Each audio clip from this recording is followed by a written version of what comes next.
What's up, guys? Welcome back to another episode of Inside the Crazy Ant Farm. Holy moly, it feels good to be back home doing the show, but man, I'm sad that we had to leave New York. We had a successful trip out there. Oh, it was just so great. But we go back. Can we just go back? I know. Yeah, let's cooler just go weather, like I'm already there. He's already there. Yeah. It's fine. 59. Yeah. 59. Yeah. And Sound Man continues to drop things. It's okay. It's the theme for the show, dropping things. Yeah.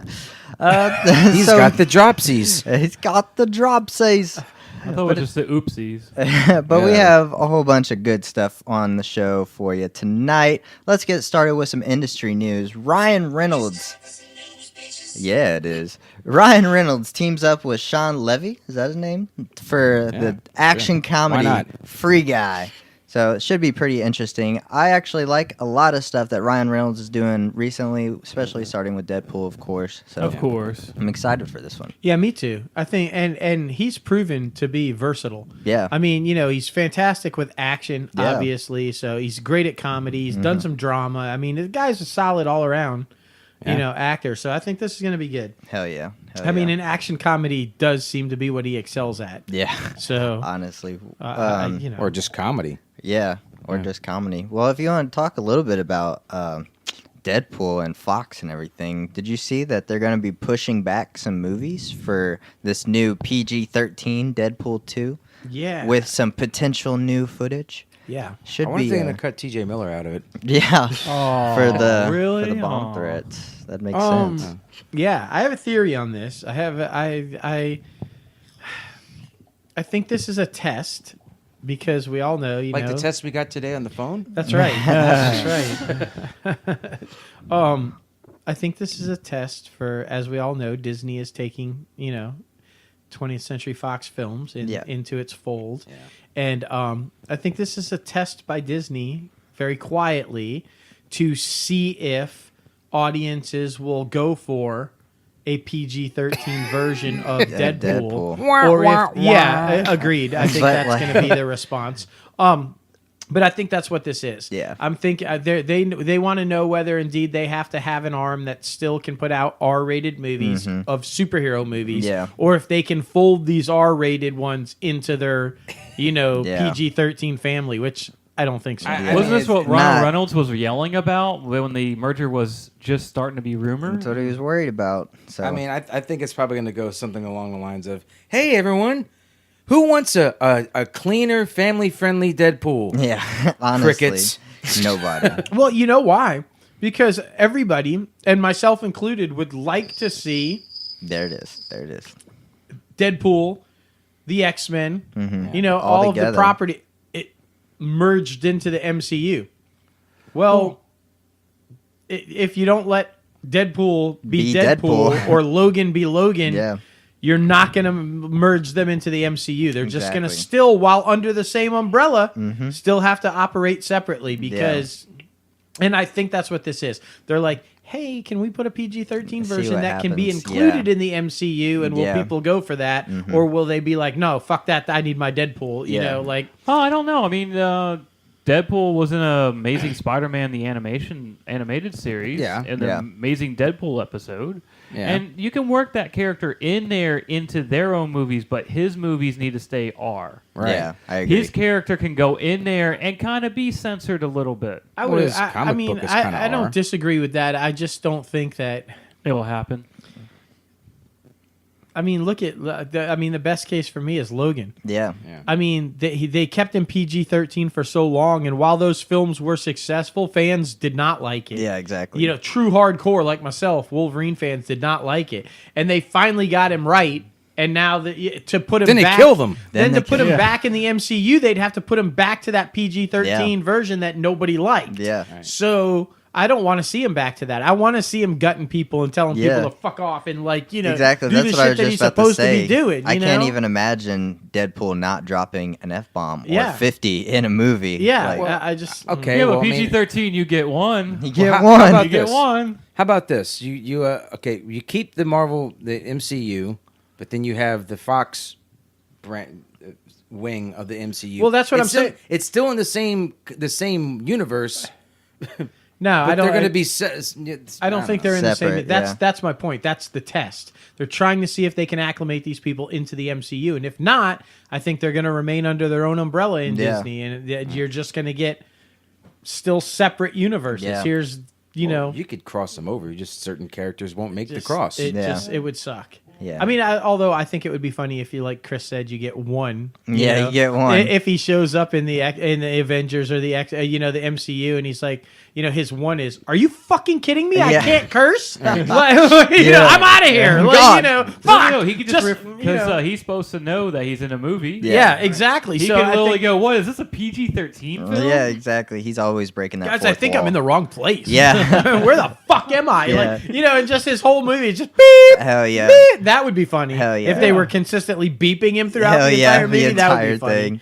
But Language. That would be pretty funny. Hell but yeah. we'll see. We'll see how that plays out. Yeah, but one of the movies that got pushed back was the X-Men Dark Phoenix. And that trailer just came out last week. And I think people were a little turned off by it. Yeah, the trailer didn't go so well. Yeah. From what I understand. Yeah. And kind of reminded me of Last Stand. Then they admitted Without it. the They cure. came out and admitted that there were a lot of things taken directly from the Last Stand trailer. Shit. And but Just damn.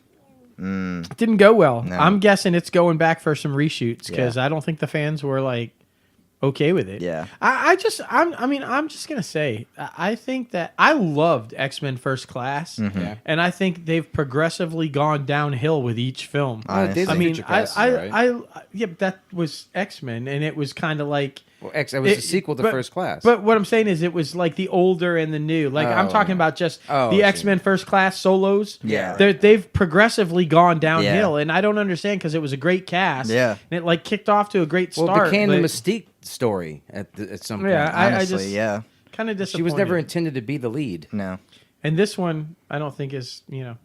I don't think it's gonna do well. Yeah. I mean, they're saying that Dark Phoenix is not even Jean. Yeah. That it's an alien from the start. What the fuck? That she was an alien all along. That's not even. And my guess would be that Jessica Chastain is like her mom or something. Yeah, I'm not okay with that. Yeah. Just keep this shit the way it's supposed to be. I mean, way it's supposed to be. I'm all about making little liberties for movies because you have to. You have Right. to deviate a little bit away from the comic Right. material, Well, if but they not that far away from the fucking comic book material. If they stuck to the comic book material, it'd take about 10 movies to tell the Dark Phoenix saga. Well, I'm why talking could about we the have origin, bro. Right. It would have been just better with a TV show. Right. Yeah. Yeah, the Well, it Dark took a whole Phoenix. season. Yeah, I'd be Yeah. okay with that. Yeah. It took a whole season to tell the story in the cartoon. Yeah. did. Yeah.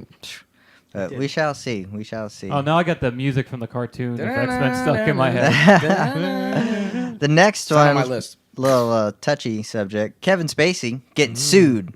Another anonymous. It was a masseuse that filed a lawsuit against him. Apparently, he invited the masseuse to come to his house to give him a massage. Well, Kevin Spacey wanted a little bit more than that. He wanted You want a happy ending? Yeah. And now he's suing for damages and sexual battery and assault. So, So the masseuse wants his happy wow, ending. this was just a couple of years ago. yeah, 2016. Yeah, I mean, all the other allegations Have are been, kind of from way a while back. ago, but this is just a couple of during House of Cards, a couple of years ago. Must be Exactly. a shitty tipper. Oh. But this is crazy, man. Just more and more into it, the more dark it gets. It's insane. Well, yeah, okay, and then let's bring the other into it because I mean, and this is an interesting one since we're just let's keep it going here. Bill Cosby, Yeah. Mr. Me Too, Yeah. was the first of all these guys Yep. to go down legally. I mean, convicted, Yep, finally. in jail. He's the first one out of all the people who've been exposed who's actually gone to jail for it, It's been found like guilty. a year and a half process. Or he's the first celebrity, I want to say. Right, He's Nasser, whatever. I hear you would not yeah. eat hot dogs right now anymore. Yeah, first celebrity, and 3 to 10 years. Yeah. He's going to jail. And yeah, so this is interesting. Yeah. And boy, is it heated. Yeah. We ran a poll. We ran a poll, and it was tight. 52-48. 52 in favor of him going to jail, but 48, almost half, not okay with him going to jail. And I'm like, what? But they're probably within the same mindset that I was at the beginning. Yeah, he deserves to go to jail, but at the same time, It's my fucking childhood, man. I know that's a lot. Well, you ain't putting your childhood in jail. You're putting a rapist in jail. But that's why people were probably like resistant to the whole thing. Is like, right. You know, Bill Cosby. But then it goes to, and I think this has always been a problem that crosses the line far too often. It's Cliff Huxtable. It's like see, and exactly. And the maker of Fat Albert. That. It's like, and Jeffrey Dean Morgan, he was classic at it when I saw him. He was just like brilliant about it. He's like, I'm not fucking Negan. I'm Jeffrey Dean Morgan. Exactly. And if you keep following me down the street screaming "fuck you" at me, I'm gonna turn around and shoot your ass. Hey, I mean, you know, it's I feel like far too often reality and fiction are like people can't figure out. Yeah. It's not Cliff Huxtable. No, it's fucking Bill Cosby, Exactly. and he's a rapist. Right. Exactly. But it's sad that Cliff Huxtable has to suffer now because you will never see him again because Bill Cosby's a rapist. I wish that more people could separate and go, Same. I'm going to still love this show. Like Kevin Spacey with House of Cards. Exactly. You shouldn't hate House of Cards. Unusual because Suspects. Yeah, Usual Suspects. I mean, But you could still hate Frank Underwood. I mean, yeah. Well, yeah. Well, supposed to. Well, yeah. But it's like OJ. Honestly, You know? yeah. Yeah. If It's you OJ. love him for his sports, I mean, hate him for this. No, I liked him for Police Academy movies. No, did you? Naked Gun. Naked He was Gun, great. sorry. Naked Yeah, Gun, Naked too. Gun. But yeah, Oh, I mean, man. I feel like I Love thought those the Hertz NFL made the commercials. right decision by not removing him from the Hall of Fame. Yeah. It's like this is an accolade for what he did professionally on Right. the field, Exactly. not for what this other guy did after Exactly. retirement. And I wish that people who were viewing movies and television shows and all this could separate the two Right. and say, look at his piece of work and appreciate the work and all of the other people that worked so hard to bring Right. that and not punish all those other people by Exactly. like refusing to watch it because of what he did outside of Exactly. that. Okay. It's just the you know, problem It's what like they saying, see. I'm a fan of Kevin Spacey movies, but people are like, I'm like, I like his movies. Right. Right. Chill. Well, I mean, it goes back. Remember, what was it, 2 or 3 years ago when they fucking took the Dukes of Hazzards off the air? Yeah. And they removed all of the merchandise from all the stores and like I mean, because of the rebel flag, battle flag. Yeah. It's like, okay, but it's just a TV Exactly. show. It's not like they're- Yeah, and you're What do you punishing... call the General Lee in a politically correct way? Exactly. The Charger? Exactly. It just orange makes no Charger? sense to me to punish all these people Yeah. who put in all of this work and contributed to their Exactly. art and entertainment of so many people and just say, yeah, too bad. There go your residual checks because somebody else messed up. somebody in there. And I mean, I think it's Jeffrey Owens had wrong. to get a job at Trader Joe's because his check stopped coming. Oh, man. Yeah. But he But did. on No, the that's other- true. I'm not making a joke. That's actually true. That's crazy. But on the other hand, it's like, do the you check want stopped to coming. celebrate someone who had done something so That's what I'm heinous saying. and Right. wrong? Not celebrate It's the individual, celebrate the show. The show. Still appreciate the show, but not the individual. But on earlier, you were talking about being in Hall of Fame. I'm like, maybe not celebrating OJ because he did something pretty Well, but horrendous. that's I feel like the Hall of Horrendous. Fame with OJ again. You're celebrating his accomplishments on the field, Right.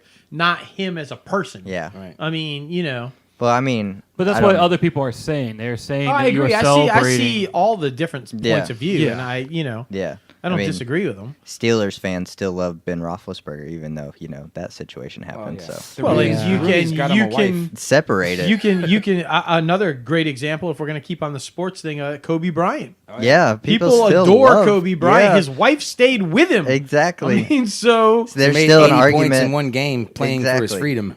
yeah, I Pretty mean, much. Still argument is one of the best players to go down of all time. So, Yeah. exactly. but there is always that little asterisk about was he or you was he remember not the this? rapist? Yeah. I But mean, what you he know. did was he changed his number, and then he he was like, "It's all fun." 24 Yeah, now. that was the other number guy. 8. That was this his is 24. exactly. Like- so I mean, I think it crosses all different kinds of scopes of business and It industry does. and life, and I mean, it's not going away. no. No, Me Too is not going away. no, Um, it is not. And I'm gonna get just political here for like half a second, but Uh-oh. I gotta say it because Gotta say. Should I play some drum roll or something? No, I have the utmost respect for the office of the presidency of the United States. Yeah. Right. And this douchebag that's in there right now has Does not. never figured out the importance of the office. Yeah, office. Listen, you can think and feel and have an opinion on anything you want. Even the president of the United States can do that. But you cannot walk up to a microphone as the president of the United States and mock a woman who's claiming to have been sexually assaulted. Right.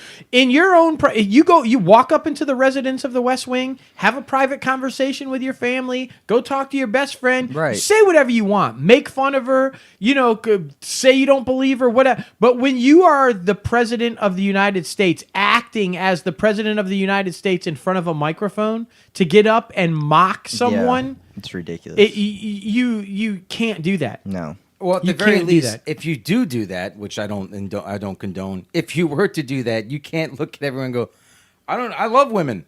I'm not a misogynist. Right. After having said something like that. Listen, I forget politics. Just forget politics. Whether you're a Democrat, a Republican, a liberal, a conservative, a progressive, an independent, whatever, I think everybody can agree that house and that office are bigger than the individual that sits in it. Yeah. And you have to respect that. Yeah. And this man from day one has had no respect for that office or that house ever. It's a dump. I have a serious problem with that. And so regardless of what I think or don't think about the whole Kavanaugh situation, I have a problem with Trump getting up to that microphone the other day and making fun of her. Yeah. I have a problem with that. Okay. That was my wrap up of the Me Too movement. Can I add one little joke about that? Sure. There's a meme out going now of Biff Tannen and Standing with the Bullies. Yeah. We saw that. He's totally Biff. Yeah. He is totally fucking Biff. What are you looking at, butthead? Oh my gosh. Yeah, but now the guys who's behind him, I don't know if it was his friends or cabinet members, or if it was Secret Service, but one had glasses and one in the movie had glasses. Yeah. Oh my God. They just look the exact scene of being in the diner. Hello, McFly. Oh my goodness. That's so funny. That's how he became president. He went back in time and stole the voters' log. To use the information to get himself in there. But collusion. But just being President Biff Tannen, I have the best presidency in the history of the world. Yeah, just being in Washington this past week was completely overwhelming with all the history and the accolades that our country has put forth and what this country was built on. So it was amazing, honestly. Well, and you know what was really amazing to me too, as we were walking up and down the streets and just, like you said, awe and inspired and all the. What was really made me really happy is that we were hearing both sides. Mm-hmm. It truly is our nation's capital, and we were hearing as we were walking and passing by and listening to from old people, young people, male, female, black, white. Yeah. There were some foreigners. I think they were French. I'm not even, but all had an opinion. Everybody was, of course, talking about Kavanaugh. That was the thing of the day there when we were there. And is it still going on? Yeah, but what made me really happy was they were all educated. They were all speaking articulately about what they were trying to say, and they all had points of view. Mm-hmm. But it was pretty much split evenly amongst. And while I know that I think our country needs to be that way. You have to be able to see the other person's point of view. Right. And then find some middle ground if we're going to get anything done. Exactly. And to be walking through our nation's capital and hear people intelligently talk about a subject that they so greatly differed on, and yet we're finding common ground to, talk about that was inspiring. Like, please, hopefully, any of these young people that we heard talking in Washington will someday be in that building. Right. They're trying to do the same thing. Exactly. Agreed. I remember it was interesting. We were outside the Supreme Court building and all the protesters and everything. We get like an alert on our phone that they're going to delay the hearings to confirm them. They just scattered like they did. They just went. Yeah. It was crazy how fast that was. But anyway, back to industry news. Got a little political. Wow. there. Yeah. That was good though. I mean, because we were in Washington. We can't deny that politics plays a huge role in our industry right now, the entertainment industry. Well, we just saw that Booker's, he went out to L.A., right?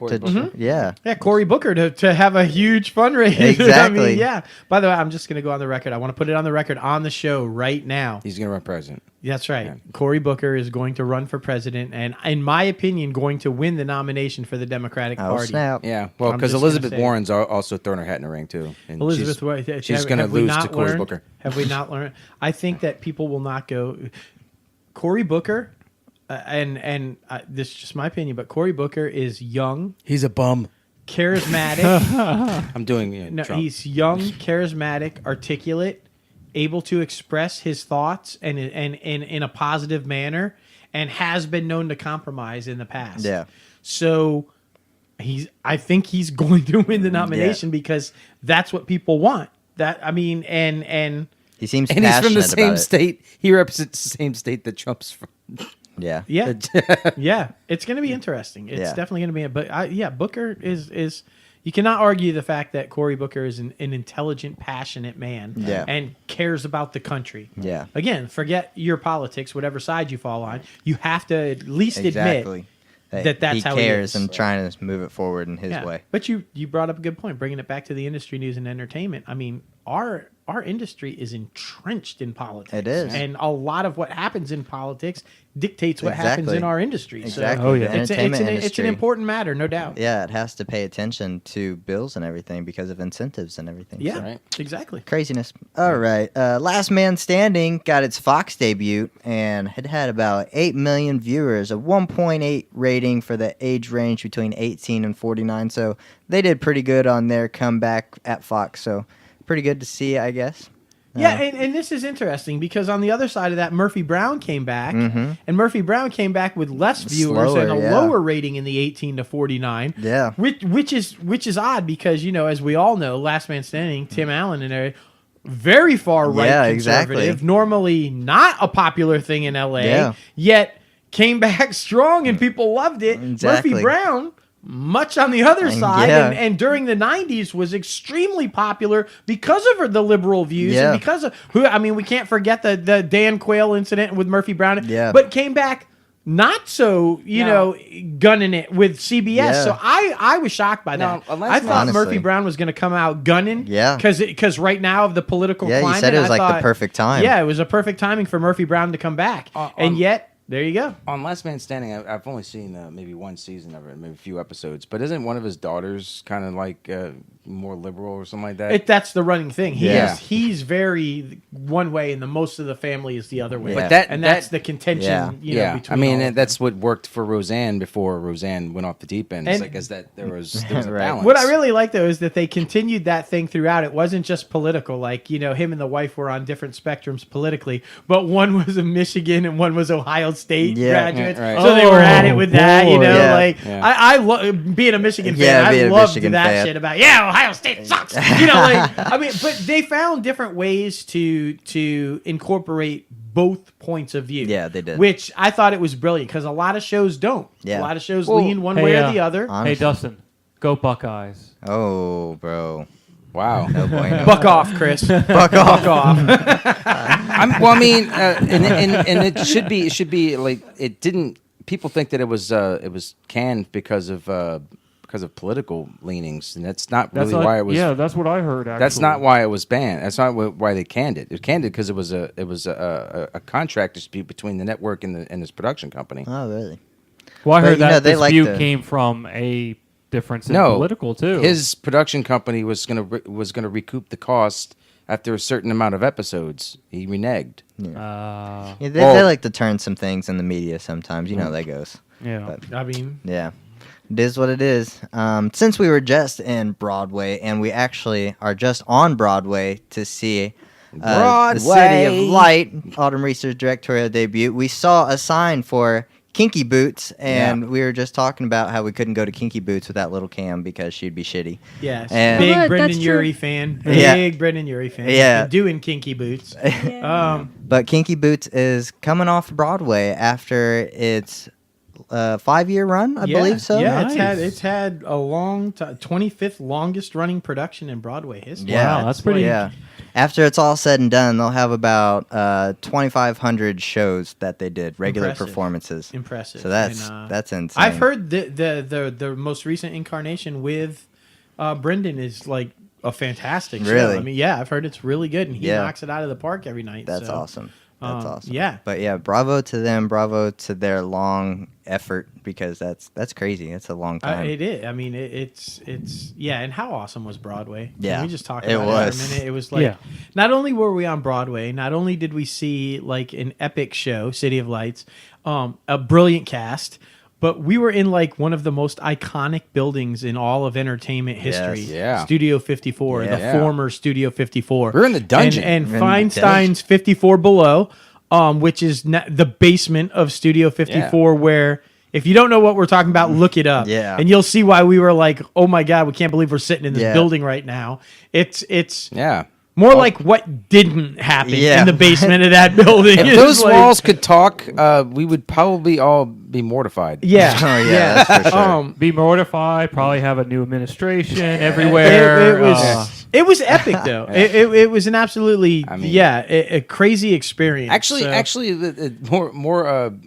more to the point of what we're telling, like there were all the stories you didn't hear about what happened down there. Right. I mean, no one talked. But that said, now that it's not that anymore, I was impressed. It was nice. It was a beautiful place. Yeah, it was. The venue was amazing. The setting was like just outstanding. The staff was amazing. The service and I mean it was just amazing. Probably the best steak I've ever had. Yeah, you had the same. You had the same steak as me. Yeah, oh, that's right. Yeah. I had scallops. Good. The scallops were amazing. So y'all killing me over here. Kudos to the chef. You got a checker burger, bro. Yeah, I had a checker burger. The wine was impeccable. That's what you get for the Buckeyes comment, pal. The wine was impeccable. So just everything from start to finish was outstanding. Yes. And to all of the castmates of City of Light, wow. Yeah. Right? I think we were all in agreement. The show was epic. It was. I mean, they were outstanding young actors. And that was only like 75 minutes of it. It was supposed to be longer than that. I mean, it's supposed to be. There was a live reading. It's a musical reading. Yeah. The official name of it. Yeah, it was fantastic. I thought the cast was brilliant. If you guys get a chance to see this show, and apparently they rotate out cast members and they bring in different directors and they do these. But if you get a chance to see this show, either the full out musical or the musical reading or whatever interpretation it's worth it. Yeah, I mean it was fantastic. Definitely it was fantastic. Worth it. Maybe it's something we'll review on. Is it worth it? I think we should. Episode. I think we should Definitely. and give props to. You all mean the you people weren't involved. already planning that? No, I mean, maybe.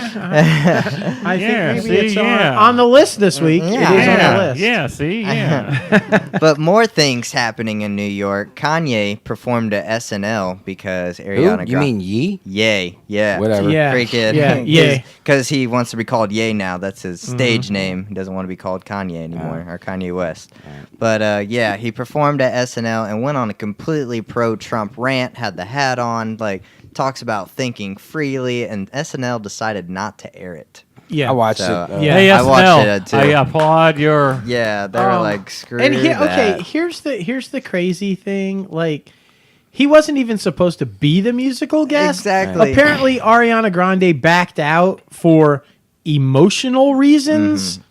We can look into that any way we want to. I don't know what that was all about. That was Kanye going, hey, I don't want you to show up. You better not be there. I have an opinion on that. I think it had a lot to do with Pete Davidson and Mac Miller and some stuff. That's my own opinion of what I think the emotional reasons were. But that's just an opinion. I have no idea. I don't know. So Ariana, hey, sorry if that wasn't it. That's just my opinion. But come on the show and tell us. He wasn't exactly. Talk about it. Let's talk about it. He wasn't even supposed to be the musical guest. Exactly. And so he jumps in there and does some crazy bullshit, and then it fucked up with his album being released. Yeah, it was supposed to be released on Saturday, and after all of that bad publicity, he was like, "No, I'm okay." Yeah. Or his team was just like, "You're not doing this. You're not releasing this." Okay. props to him for not backing down on his support for Trump. Right. He's owning it. Right. But I mean, dude, come on.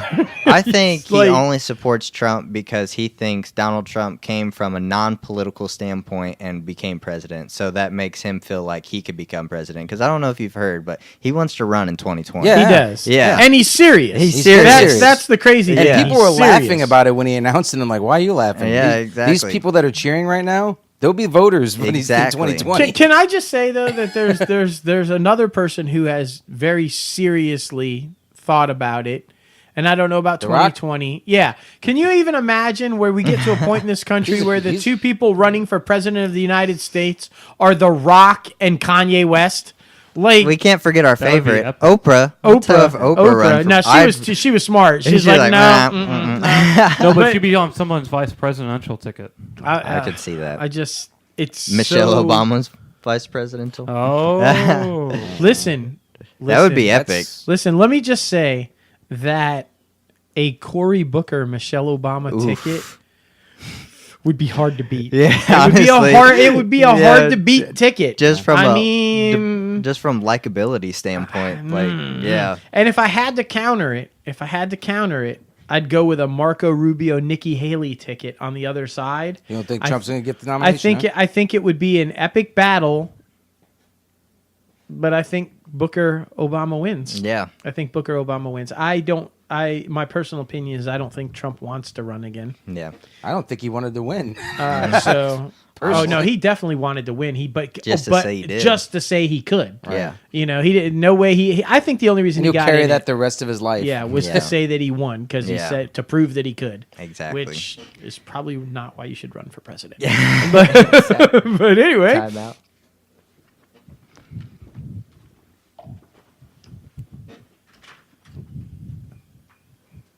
Oh. Time out. All right. Editing. Yeah, we'll edit this in post. Exactly.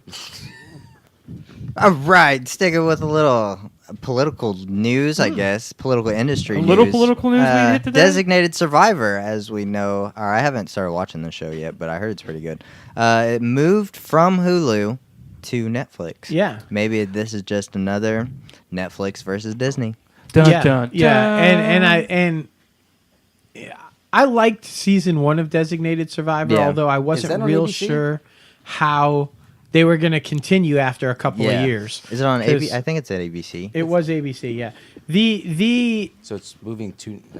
yeah, it's going to to be Netflix. pulled The- when Netflix. I mean, anybody not familiar with the whole politics and what Designated Survivor is basically when they give the State of the Union address, or any time the full Congress is assembled, Yeah. both the House and the Senate and the President of the United States. Everybody's there. Supreme Court, all the cabinet members, the president, the vice president, all of the congressmen, all of the. Yeah. Well, they pick a person to be bunkered away Yeah. in the event that something were to happen. We would still have somebody to lead the country. It's always somebody different. Yeah. And this person is the designated survivor. Yeah. So I mean I loved season 1, but I'm like, how far can they take this? I Exactly. mean, he's going to rebuild the government, and then what are we is talking? it? What Yeah. we're going to go through his re-election process Right. because then he's not the designated survivor anymore. Exactly. He's just the president. I mean, like, Exactly. Then they have to elect a new designated survivor. right? So I mean, It'd is be it- be like the star of the show be some other guy. Yeah, Yeah, some other I guy, mean- and then something happens, and then Right. he has to Whatever. designate Yeah. a new survivor. But I liked the premise, and I thought the first season was good. I do feel like it's going to have a lot more freedom on Netflix. Yeah. I always felt like it was constrained, like Yeah. it wanted to be House of Cards, but couldn't. Yeah. And I love Kiefer Sutherland, so Yeah, I mean, I thought honestly. the cast was great. So I'm pulling for this one. I hope that it like I said, can find the freedom it needed to have, I think, to expand, and hopefully Netflix gives it that avenue, and we'll see. Yeah. We know House of Cards is going off. Exactly. This is its final season, just so taking its place. is Designated Survivor the new political show to take its place? I Right. guess we'll find out. Exactly. We will. Getting a little bit into music. Well, kind of music. Korn. Yeah, You know, coffee the lovers. rock band Korn. Freaking. They decided to release their own brand of coffee. Corn coffee. Corn coffee. Called Korn coffee. That's right. So that's pretty awesome. That's gonna be pretty confusing on the shelf though, because some old guy's gonna go by like, Now they're making coffee out of corn. Like, what? I'm so confused. It's just awesome to see how musicians, actors, and everybody can like just. I'm gonna go back to what I want to get a grant from the government for. Oh shit! I'm just gonna say, can we all just admit? I'm sorry, but this fascinates me every time. I'm clueless about the. Korn always seems to come back together when you shit it out. I'm just gonna say it. No matter how much you chew that bitch, cream corn, corn on the cob, whatever, you shit, it's whole again. So my concern about corn coffee is: are we gonna be shitting coffee beans? Like, is it too going to reform when it comes back out? I don't think these so. are things I need Dustin, to know. Where did this go? Let me let you know that this is Corn with a K. Corn with a K. I know what we're talking about. I just thought I'd throw that out there because I'm still to this day, I have no idea as a what's going child to Oh a grown-ass my man, gosh. still confused about corn. I remember this conversation coming up when we first met, and I was like, Yeah, who I is mean, this guy right now? This conversation has come up once or twice over the last 30 years. Yeah, but let's admit, we all still don't have an answer. We don't. How does it happen? Why does it happen? It could be the cure to fucking cancer, bro. We don't know. We don't know. And you see how If our freaking cells- passionate he is. Dustin, it's called roughage. Listen. And the body cannot process But it- whole corn kernels. But and can't that's my get through the point. skin. I'm talking about even if you chew the shit Done my out research. of it. Like, I've done it. Yeah, I he's have done the like research. literally. because it can't break down the skin, and that's what we see left over. But how does is it the form skin. back into a whole? That's I because have you didn't chewed- chew enough.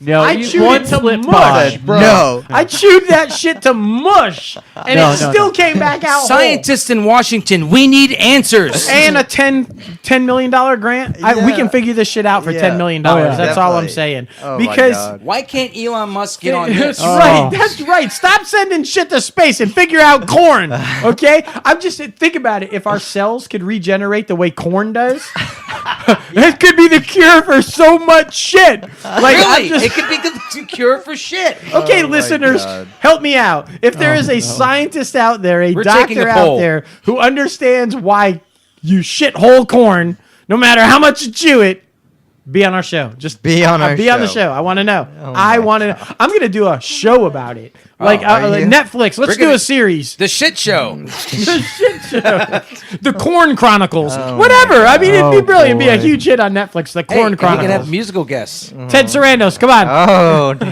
Let's Come on, have- Ted. And we can have musical guests. like Korn. Korn will be our special musical guest on the Korn Chronicles Well, this they'll be week. the house band. So anyway, So anyway. Wow. Oh, yeah. We're goodness. talking about shit show. yeah, talk about shit show. Is that a lead in to something? I No. think maybe. yeah. Maybe. Every now and then we've got to stick to the crazy moniker. It's true. We are known as crazy. It's true. It's And funny that 'cause the next thing on conversation. the list was Bill Cosby. Yeah, we already no, covered no, that. Yeah, that- we already that- covered that one. yeah, That Covered was a it. shit show. though. that was a shit show.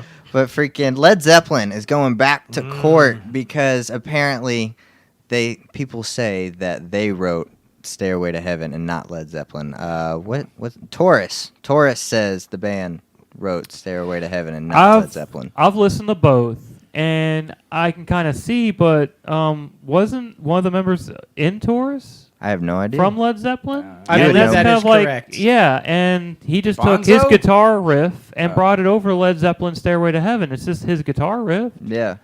Like, what's the difference between that one song and Vanilla Ice's song, Ice Ice Right. Baby? Oh, and wait, Well, that's I just because can it tell you goes dun it's- dun dun dun dun dun dun. Is Yeah. the difference? Yeah, Vanilla Ice is like theirs is That's what was dun in dun court. dun dun dun dun dun dun dun dun, but mine is dun dun dun dun dun dun dun dun dun dun dun. Yeah. Dun dun dun. Well, He has I an mean- offbeat Yeah. dun. It's plagiarism. Yeah. Is it though? I think it goes back to the same stuff we talk about all the time with plagiarism movies. 'cause I don't like 'em. With movies and television and stuff.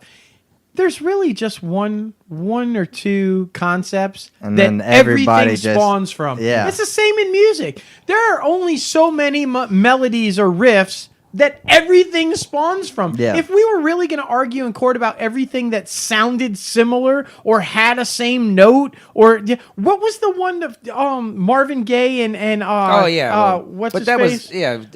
Rob Thicke. Rob Thicke. Robin Thicke. Yeah, Yeah. something. Yeah, I'm it was- sorry. I listened to that and I'm like, no. Like, where is this lawsuit coming Yeah. from? Like, Well, think of this. If y'all have ever listened to it, look up the 4-chord song. I think I forgot the name of the band did it, but most pop music songs do the same 4 chords in the same progression and almost the same timing. It's just the words and everything else is different. Yeah. Exactly. It's a band awesomeness, something like that. Yeah. Well,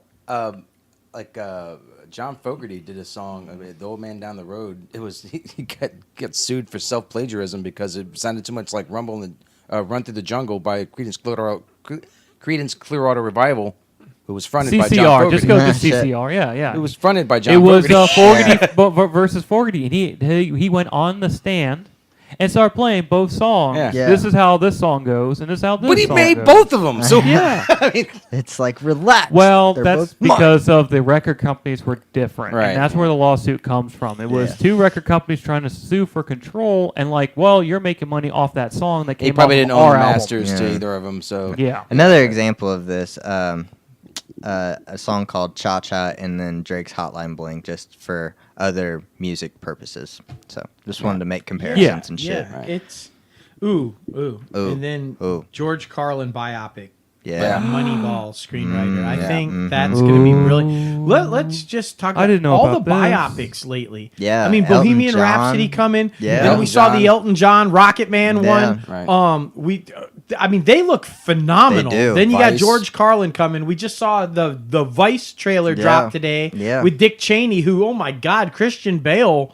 Like, what? He's like, even got his face down. Yeah, I mean, everything. Well, it it's was Christian phenomenal. Bale, man. He goes for it. Yeah, I'm He just does. loving all these biopics, though. That I mean, they all look like they're just gonna nail it. You Yeah, know, right? seriously. It's. I mean, Oh, don't I forget don't know. about Winston Churchill's with Oh yeah, Darkest Hour. Darkest Hour, Oldman. Gary Yeah, Oldman. they've been great lately. Really looking forward to Bohemian Rhapsody. I'm really excited about that one. But who would play George Carlin though? that's what I was just gonna say. Who's gonna play George Carlin? Yeah. I IDK, mean, yo. you got to take it way back to the hippy dippy weatherman and all the way up. And I mean, who's gonna play that? By the way, Cooper. Christian Bale. Bradley Cooper. No, I don't know. Bradley Cooper. That'd be an interesting one. Because I know he would go for it. What's his name's out of the pool? What's his face? The dude did Lincoln, and he did all. I don't think Daniel Day-Lewis could pull off George Carlin. I don't know, man. I mean, I'm not putting it. I don't think he'd want to. Yeah. Well, he's retired. He's retiring, isn't he? He always retires. He He's retires always- every until someone brings him a script he likes. Yeah. I think I need another Oscar. I'm just trying to think somebody that could actually pull that off. I'm trying to look him up real quick, see what he looks like. Oh, there's no. I mean, you would need somebody to. All right, just remember the conductor from Thomas the Tank Oh, Engine. this guy. Yeah. Yeah, that guy. That guy there. Yeah. Or the dude who was the I'm priest a in youngin'. Dogma, or in any Kevin Smith movie Oh my after God! Dogma. Rat shit, bat shit, dirty, Dirty old twat, 69 assholes tied in a knot. Hooray! Lizard shit. Fuck! What just happened? That was his cheer. That's his cheer, man. George Carlin, man. Oh God, dude, Yeah. you got so much to look up. Oh, damn. George Dude, Carlin. just go 7 on dirty YouTube words and you just can't kill use a on day. TV. Oh my God! Some of his epic stuff. It's like you may proceed to get on the plane. Fuck you! I'm getting in the plane. Like he had some of the best stuff. God. I mean, he was just like. Okay, look, I got two of Remember his. the high five with the 3 fingers? Yeah. He's like high five, and he's got 3 fingers. No, wait, the bit was he goes, he's like, you ever try to go to shake someone's hand, then you realize he doesn't have a whole hand. He's like, and you got to be cool about it. You can't just go, whoa! It's like I Hey, agree. it's like, hey, nice hand. Yeah. Give me 3. Oh, What's my the one with the gosh. hot poker up your ass? Like Oh, and no, it's like things no one's ever heard this before. Yeah. Ever. I was taking Before a I shit. stick this hot poker in my ass, I'm going to chop my dick off. What the hell? he was classic, man. Or things I you'll got never 2 see, books. which is You can borrow them. you'll never Yes. see a man running full speed and taking a shit. yeah. And then Jackass, not Jackass, CKY did it. Yeah. Or Jackass, they did it. Someone ran full speed and taking a whole dump. Right. And, Okay. and, like he would be like He common was- sense stuff. He called out common sense stuff. Why is a road you have to pay tolls on called a freeway? Right. You know, Yeah. or like, and I mean, That's a funny. parkway. Yeah. Shouldn't it be called a driveway? Or Yeah. like, you know, he's like, where you park your car is called a driveway, and where you drive your car is called a parkway. Yeah. What the fuck? What the like, I mean, Dude, we could go on for hours about it. Oh, but the biggest bit is the 7 words you can't say on television. On television, yep. Yeah. Does anyone remember him? No, that's good, yeah. Shitcock, cunt, motherfucker, and tits, some shit like that. Well, that's some of them. Yeah. A cocksucker, motherfucker, and tits. Yeah.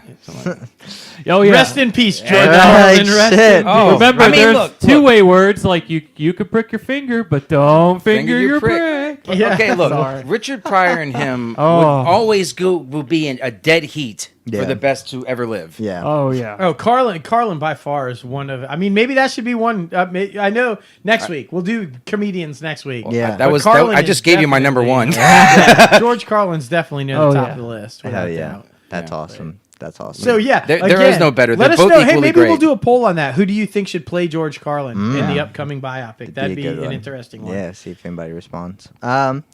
Charlie's Angels reboot. We got some more people cast as Bosley. There are 3 Bosleys. 3 Bosleys in this one. Goodness One's gracious. a woman, one's black, and one's Yeah. Old. Patrick Stewart. Yeah. I mean, one's a British guy. Yeah. Well, breaking news on the show today. I also have been cast as a Bosley. Yeah, because everybody apparently is going to be Bosley in Apparently. this. Like, Mindy Kaling is going to be Charlie. I don't know why. Just imagining her voice.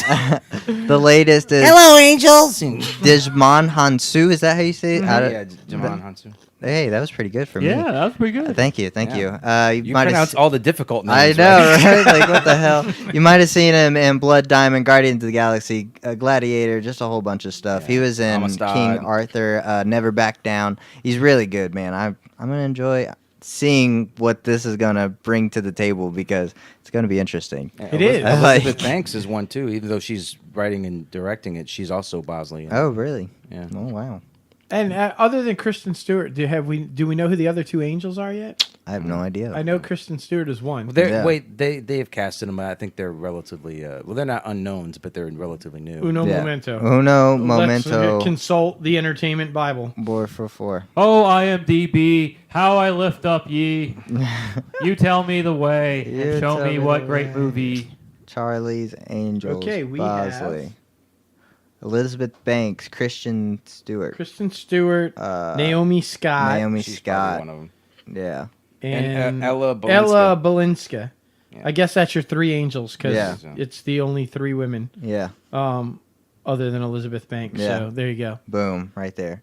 Thank you, IMDb. Yes. Boom. Always Amazon. coming to save the day. Amazon. Amazon. Yeah. Always coming to save the day. But we all know how right now is a big female time in the entertainment industry. Everything's pushed towards the female market. Female-led, female-driven, Yes. female, Another thing, 21 Jump Street reboot, this time with an all-female cast. I only saw the movie, so I don't know how. Is Holly Robinson Peete going to come back to play like the captain of the precinct? She already had a cameo in the I mean, first one. but I mean, it would make sense, right? I like, mean, she was doing the auto pool things. yeah. Oh, was she? Do the DeLuises have any daughters or sisters? That's the question. We need a DeLuise. You We can't need a have a DeLuise. 21 Jump Street without a DeLuise. Yeah. I'm just saying. I'm just saying. Doug Oh, Pinhook. goodness. Maybe Johnny Depp's daughter, Lily Rose, comes and Yeah. plays one of the roles. That would be cool. Maybe That's- it's see, we maybe should it's going to have- be directed by Kevin Smith. Yeah, and, that's what I was about to say. What Yeah. do you think? and Harley Quinn will be the other one. Yeah, I mean, Yeah. I seriously, it would be really cool Their to see the daughters. children come back and play the roles. That'd you be know? That would be kind of cool. I mean, who knows? Maybe it won't be a comedy this time. Maybe it'll be a. I'd like to see it a drama. I thought it was a great show. Yeah. You know? I mean, of course, to have the Channing Tatum and Jonah Hill one, it was obvious they were going to have to do it. Well, in a yeah, they're comedy way. comedians, Yeah. so they're really good for the comedy. Well, I mean, And remember our guest last week, Yeah. Lily Borden, had an opportunity to be on that show. Yeah. And chased love. Chase And, Love. and like, yep. That's Yep. sweet. The rest is history. Man. I think she's doing okay though. Yeah. What a fun interview She's she fine. was. Yeah. she Go was back and awesome. listen to that one, episode 34, 5. Yep, you'll hear all about it. How she had this big chance for 21 Jump Street. And then Maybe she has another chance. maybe. That's Yes, true. yes. What comes around, right? Like you never know. Exactly. Chase Well, after that one. dipping a little bit into the streaming game, Netflix will let their viewers determine the end of some of their shows, like Black Mirror. So that should be pretty interesting. I don't know how they're going to do that, I guess. of poll, maybe. Yeah. Or, No, like I know how they're gonna do it. how they gonna do it? They're gonna do it. You choose on your screen which ending. You got ending 1, 2, or 3. Like, what does Jason choose next? Oh, that's it's gonna be just like an old D&D DVD or adventure book. That reminds me. I'm gonna of, choose like, all Fallout. It's gonna be. Go back and watch all of them. Well, and that's the question. Can you lock yourself? You should lock. It should lock you out. Like if you choose one ending, you shouldn't get to see the other one. Okay, then I'm just gonna start another account and go watch it again. I'd have to go like look up the other endings on YouTube or some shit. You know, it's gonna maybe this is a test run because you remember we had talked about this a few weeks ago on the show. Movies are considering this move as well, where you'll see. Well, they've already done it. What was we reviewed at the Dark Web had 2 different endings depending on what region of the country Where you were at. Wayne's World had multiple endings. Yeah, and so you're going to. Hey, Clue had 3 different endings. Yeah, and really? each one went to different theaters. Right. Did not know. Really, that. I didn't know that. Yeah, until But the now- I DVD didn't release. see it in the theaters. I saw it on video. Right, so but yeah. now Until it they're went to gonna take DVD, it- then it had all 3 on there. Right. Even Yeah. VHS copies had different endings. But per now they're region. going to take it up a level to where you actually play a part in how it ends. So but the movies have been talking about it, so maybe this is a little test run. Maybe Netflix giving a little. I know Kiara, our friend, she's really excited about being able to determine how Black Mirror episodes end. Yeah, she couldn't stop talking about it. So hell yeah. I have a feeling a lot of people are going to be like her. I think they're really pumped about this. So hell yeah, especially with that one. I heard that was a pretty good show. just another way Netflix still is have yet leading to the watch pack. that. Bro. I know I haven't either. But yeah, honestly, and Netflix, sticking with Netflix, they're gonna stream Titans internationally. Yes, Titans, Yes. Berlanti's new show. I mean, internationally, just everywhere. But Everywhere that the That means DC that- yeah. streaming thing won't Oh, be okay. showing. That So Netflix I actually have is to gonna buy show. that shit to watch it. Yes. Oh well. Yeah. Well, do you think they'll put it on there after like the initial season is over? I'm not sure. Like you know how they do with the Walking Maybe Dead. I and would AMC? assume so. Yeah, I would assume so. and like they but- did that with Black Lightning recently. Yeah, so. Yeah. I'm just gonna go. I am excited as shit about this show. Yeah. Oh. I am really excited because Settle down. Yeah, Settle so- down. Calm down. not. We're not going back to Korn. It's okay. Settle down. No, I've been a fan of the Titans. Calm down. Well, I'm not going to say for how long, but since the That's initial good. run Don't do it. with Marv Wolfman and George Perez. Yeah. It's when they were initially introduced Yeah. Starfire, and Cyborg, who's not going to be a part of this series, but Yeah. like these characters and Raven. And I've been a fan ever since, and I was not a fan of the cartoons. Yeah. I like the first one. Well, they're 'cause first they're one kids' was good. cartoons. Yeah, the first it one, wasn't- not Go. But I'm not talking about I Go. really liked the comic books and the storylines and the nature of the storylines in the comic books. Yeah. And this show appears to be that. Yeah. It is rated R. It's kind of set in a dark, gritty. But yeah, the know. first I just can't the really first, get into some of the costumes. though. Who gives a shit about the costumes? She's not gonna wear the fucking fur coat in every show. Like I mean, she's gonna ditch the coat. He's been reading too much Twitter shit. I mean, Twitter feed. Yeah, she all those haters out there. She's gonna lose the fucking coat. I mean, Jesus Christ. I didn't even know anything about those when I made my opinion on Right. it. But I'm excited for it though. I mean, it's darker, it's gritty, it's going to deal with a lot of stuff I think that's relevant in today's society and what's going on. And we're going to get it to see a side of things that we don't normally get to see. I mean, anybody who saw the trailer with the whole fuck Batman.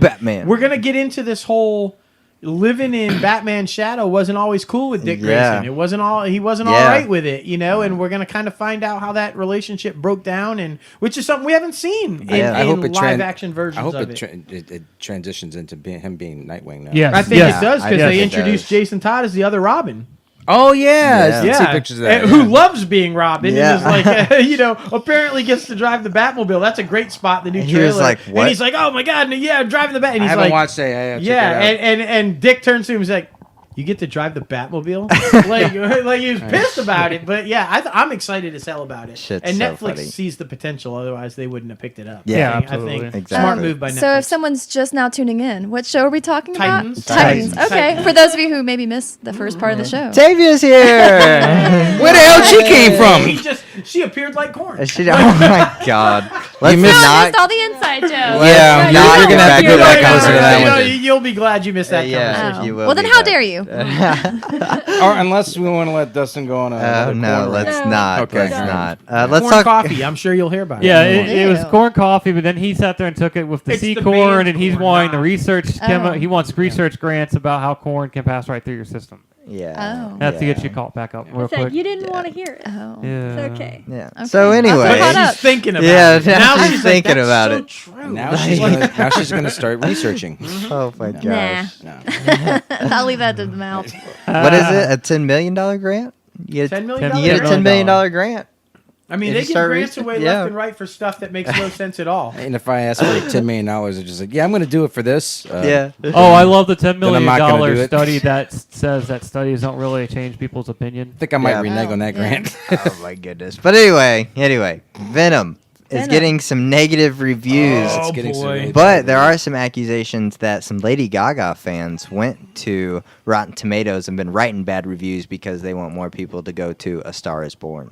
Because they're Oh. both coming How- out this weekend. But however, I've just read the review in Variety, and that guy, I don't know if he was a Lady Gaga fan, but he didn't give very good review to the movie. Well, I heard they did To cut a Lady lot of Gaga, stuff out. You mean? I mean, to A Star Is Born? To Venom. Oh no, nobody's given good reviews. Yeah. To That's the point. They're saying that a lot of that's being generated by Gaga fans. I know, but this guy for Variety was just a film critic. Well, from what I- Variety takes a real harsh stance. That's what we have to. well, here's the thing, though, I'll have to wait and see. I mean, we'll see it this weekend, but the general gist of it, with the reviewers, both fans and professionals, is that while the action sequences are fantastic, and Tom Hardy, as usual, does a great job playing the dual characters, the story sucks. Yeah. They said it's bad, and not even the action and Tom Hardy can overcome the story. This particular reviewer or critic was saying a lot of the stuff that I was saying about the way he talks. Mm-hmm. Say he seems like kind of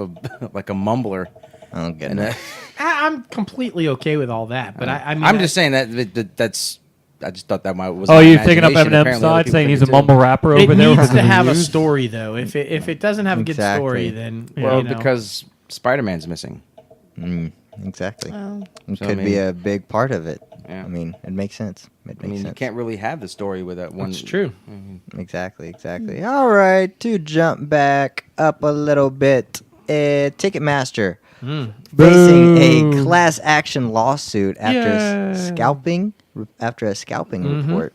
I don't know much about this one. How about this? Apparently, they have been partnered. They have a scalping unit, apparently, where these individuals, they're like brokers, and they go to the website, Ticketmaster, and they buy giant blocks of tickets and then sell them on a scalper site. Yeah. And that's how they get Like a around StubHub? because... Yeah, Yeah. StubHub. But it's individual, and it's actually run by Ticketmaster. Right. Damn. So Ticketmaster Well, I didn't know Live Nation was is their parent company. Yeah. is It is. benefiting from all of it all the way around. Like, that's how these guys are getting around. Because on Ticketmaster, there's a limit as to how many tickets you can buy. Yeah. So these guys set up an account, and they buy up to the limit of the tickets. And then they set up another account and buy up to the limit of the tickets. And they end up buying all of these thousands and thousands of tickets from Ticketmaster and Yeah. then sell them under this other website, under these accounts. But these accounts are all actually affiliated by brokers who are working with Ticketmaster. Shady as So shit. it's, and Oh, somebody, I've they been did so an against undercover. Ticketmaster for so many years. Yeah. 'Cause Yeah. I'm looking at it from the lower class standpoint. Right. I want to go to an event. I save up money. If I only get enough money and I go on the event, all sold out, then I go over to StubHub and let's take a look at the prices. Still going to Oh, this guy Ticketmaster. wants $600 for $30 tickets. Yeah, no. There's no way. That's not today. at all. It's crazy. Yeah, that's right. really crazy. And I was always thinking like StubHub and those other websites should have been shut down for scalping. Yeah. If you are trading tickets, like, oh no, I can't make the event that I Well, bought the tickets NFL to, has a I should ticket be able to exchange. sell that back, but not at a premium price. Well, I mean, the NFL is a ticket exchange. You could buy things to Ticketmaster. But that's through the NFL. They're not hiding where it's coming from. Sure. See, what's happening with Ticketmaster is these groups are buying from Ticketmaster, which Ticketmaster is getting all that money. Right. And then they go and they sell it on the secondary site for whatever they want, scalping prices, and Ticketmaster is getting a kickback from those sales. Yeah. So they're basically getting paid twice for the tickets. they're monopolizing it. And they're monopolizing the tickets. So, yeah, that's the problem. Yeah. I think good. I hope they do get taken down in this lawsuit. That's Yeah. ridiculous. They're Yeah. jacking people left and right and shouldn't be allowed to do it. Yeah. They Yeah, should have to convention pay people fee. back. Agreed. For their Oh, tickets yeah. that they Agreed. had to Free pay tickets way. for a year. That's all I'm Exactly. saying. I mean, just like Other Something. people who are just jacking shit, fucking, well, just because it infuriates me, even every time I look at it. Movie Pass, bitches. We started putting some theories together. They've been working with some production companies, some distribution people, and now the movies you can see every day on there are the movies that are distributed and produced by them. So, Of really shitty about this situation. Definitely about to cancel. Fuck this shit. Cinemia. Cinemia, on our way. We're going to Cinemia. Yeah, we are. Um, Can't wait. And then, so bringing it back to movies, and kind of wrap up industry news a little bit with, we talked about this before. Steven Spielberg had announced that he was doing a remake of West Side Story, which I went on record saying not a fan of because it's like one of those movies you shouldn't touch. Yeah. But it's Spielberg, so It's like, okay. And he made this big hoopla that he put out a national casting call, and he Yeah. was looking very specifically for nobody, Yeah. an unnamed, to play Maria and to play the roles and everything. And yet this week they announced that Ansel, I can never say his name. Baby Driver. Ansel Elgort from Fault in Our Stars and Baby Driver Yeah. and all is going to be playing Tony. Like, But you're looking for nobodies. Nobody's. Like, Yeah. is Maria still going to be an unknown The then? hell? Like, and then he It's went. to be Ariana Grande. Yeah, Yeah. he hired Justin Peck, who just won a Tony Award for Carousel for choreography. Yeah. So he's like, all of a sudden now he's going all big stops, pulling out everything, and it's like, Damn. I thought you were going That's with like an ridiculous. unknown cast, and Yeah. so Yeah. if he doesn't go unknown for Maria, I think big mistake. Honestly. Like just big yeah, mistake. My money's on Ariana Maybe he had Grande. someone told him in some She can union or sing. somebody said, And no, she's you can't an do actress. that. I'm telling Steve, Danny Lima. Just saying, Danny Lima. Yeah. She looks like Maria. She can sing. She can Yeah. act. Talented as all get out. Yeah. Danny Lima. I don't know if you saw, she just sang at somebody's wedding. She did. Last weekend. So She that's did. pretty awesome. Steven, Look for Danny. look for Danny Lima. Yep. I'm telling you, you will not be disappointed. Yes. And Logan will buy you lunch at I will. at McAllister's. It'll be great on my business card. Thanks. You want that Reuben, bruh? Good talk. You want that Reuben with the sauce or no? With sauce or no? That's right. All right, now it is time for our guest spec segment for this week, man. It's going to be a good one. We have the one and only Eric Braeden. He's got a very, very crazy backstory. Yeah, I mean, to all the listeners out there, most undoubtedly will recognize him as Victor Newman from The Young and the Restless, Right. the iconic role he's been in for nearly 4 decades now. But this man is also a best-selling author. He's won 2 national championships in 2 different sports, track and field and soccer. Okay, I mean, amazing. That's He won the epic. Daytime Emmy for his role on The Young and the Restless. But after reading his book, I'll be damned. It just an extraordinary life story about what he's been able to overcome and what he's been able to do with that coming from Germany to America, and the amount of dignitaries this man has met, the people that he's been able to interact yeah. with, and what he's been able to do is just astonishing. And I can't wait for everybody to hear his story and what he has to say, because I think it's inspiring, and I think that people will be inspired to go after what they want after hearing how he's been able to do it, he's been able to do, and what he came from. So Yes. there he is. Phone's ringing. Let's Yep. get it.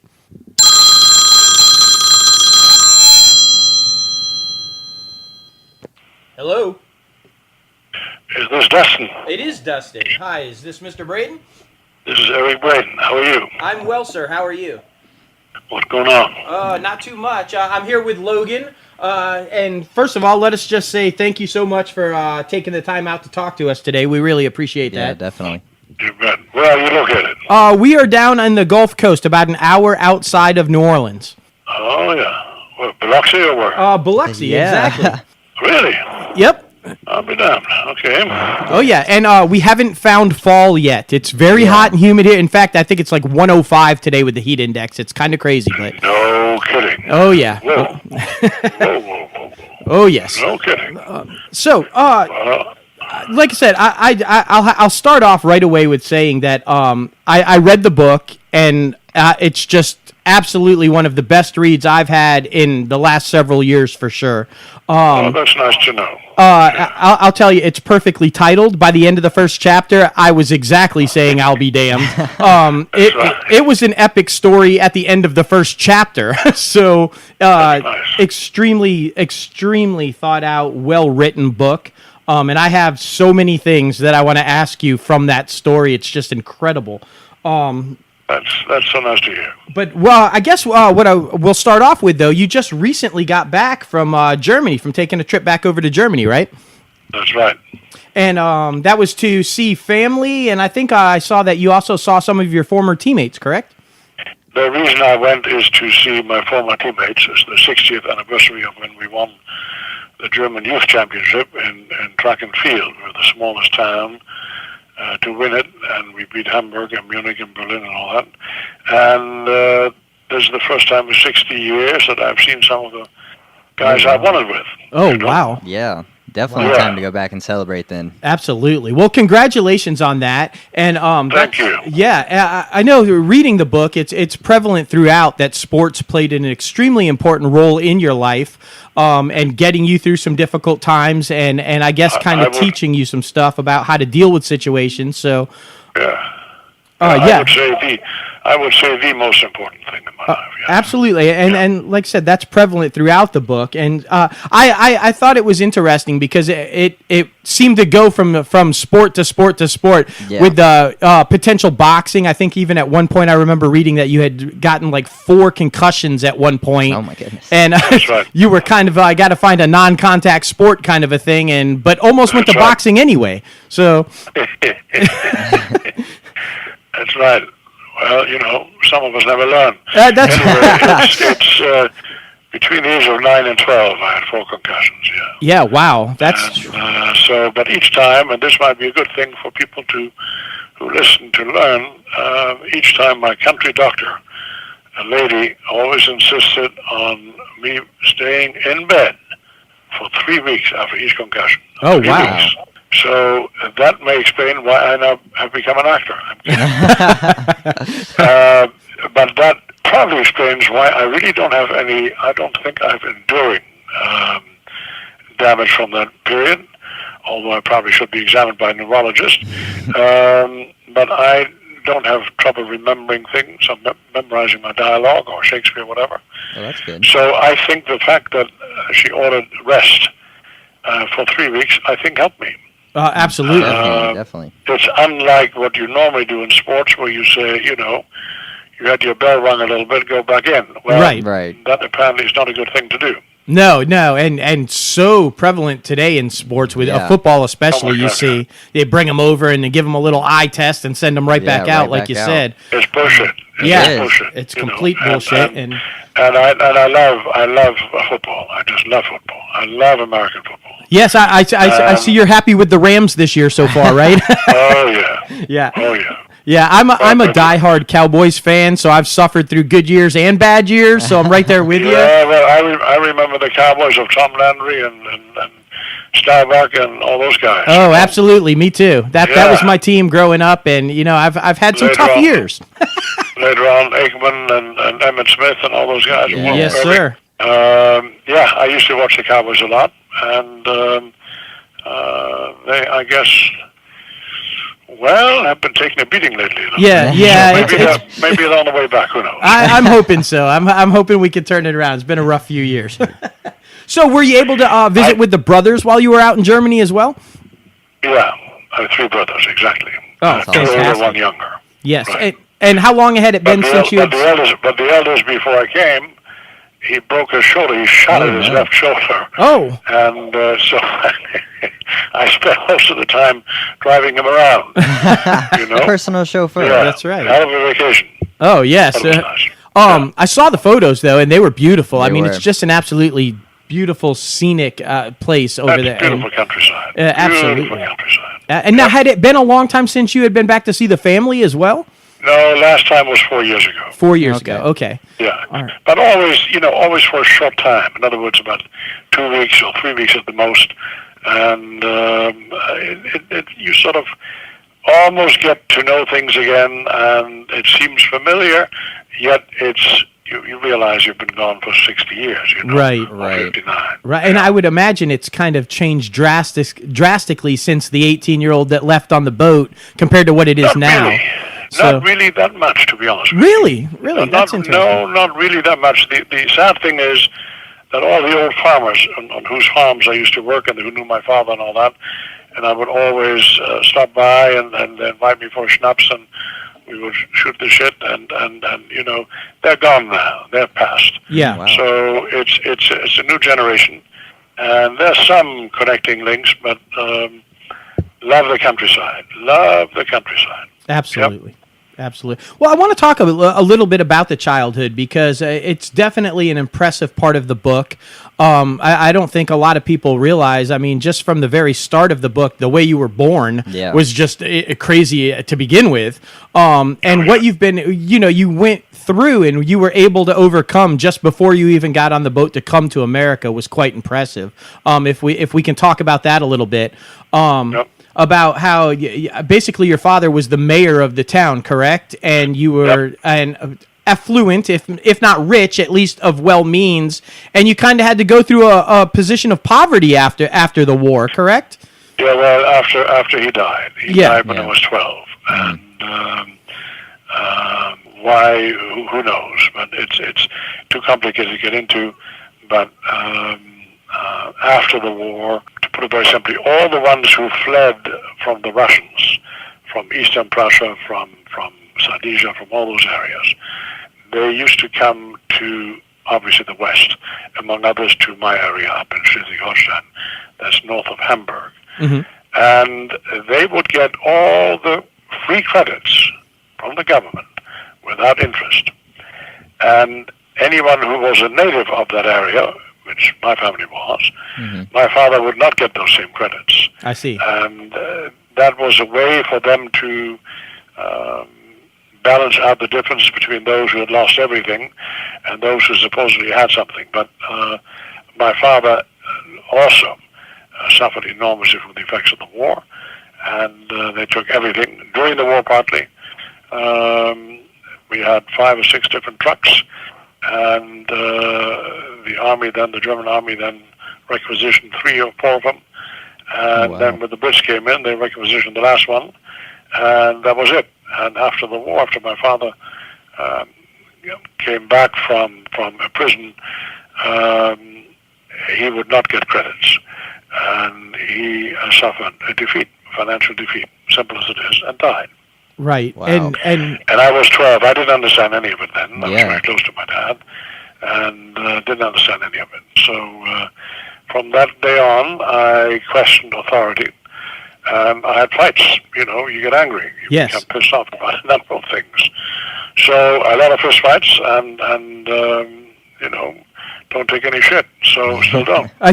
Anyway. No, I love that you phrased it just like that, because actually in my notes I wanted to say that it was one of the other themes that I caught throughout the book, and I have high respect for you in the fact that you are a man who says what he thinks and isn't afraid to say it, even if it is in disagreement with someone else. And those exact words, you don't take any shit. Exactly.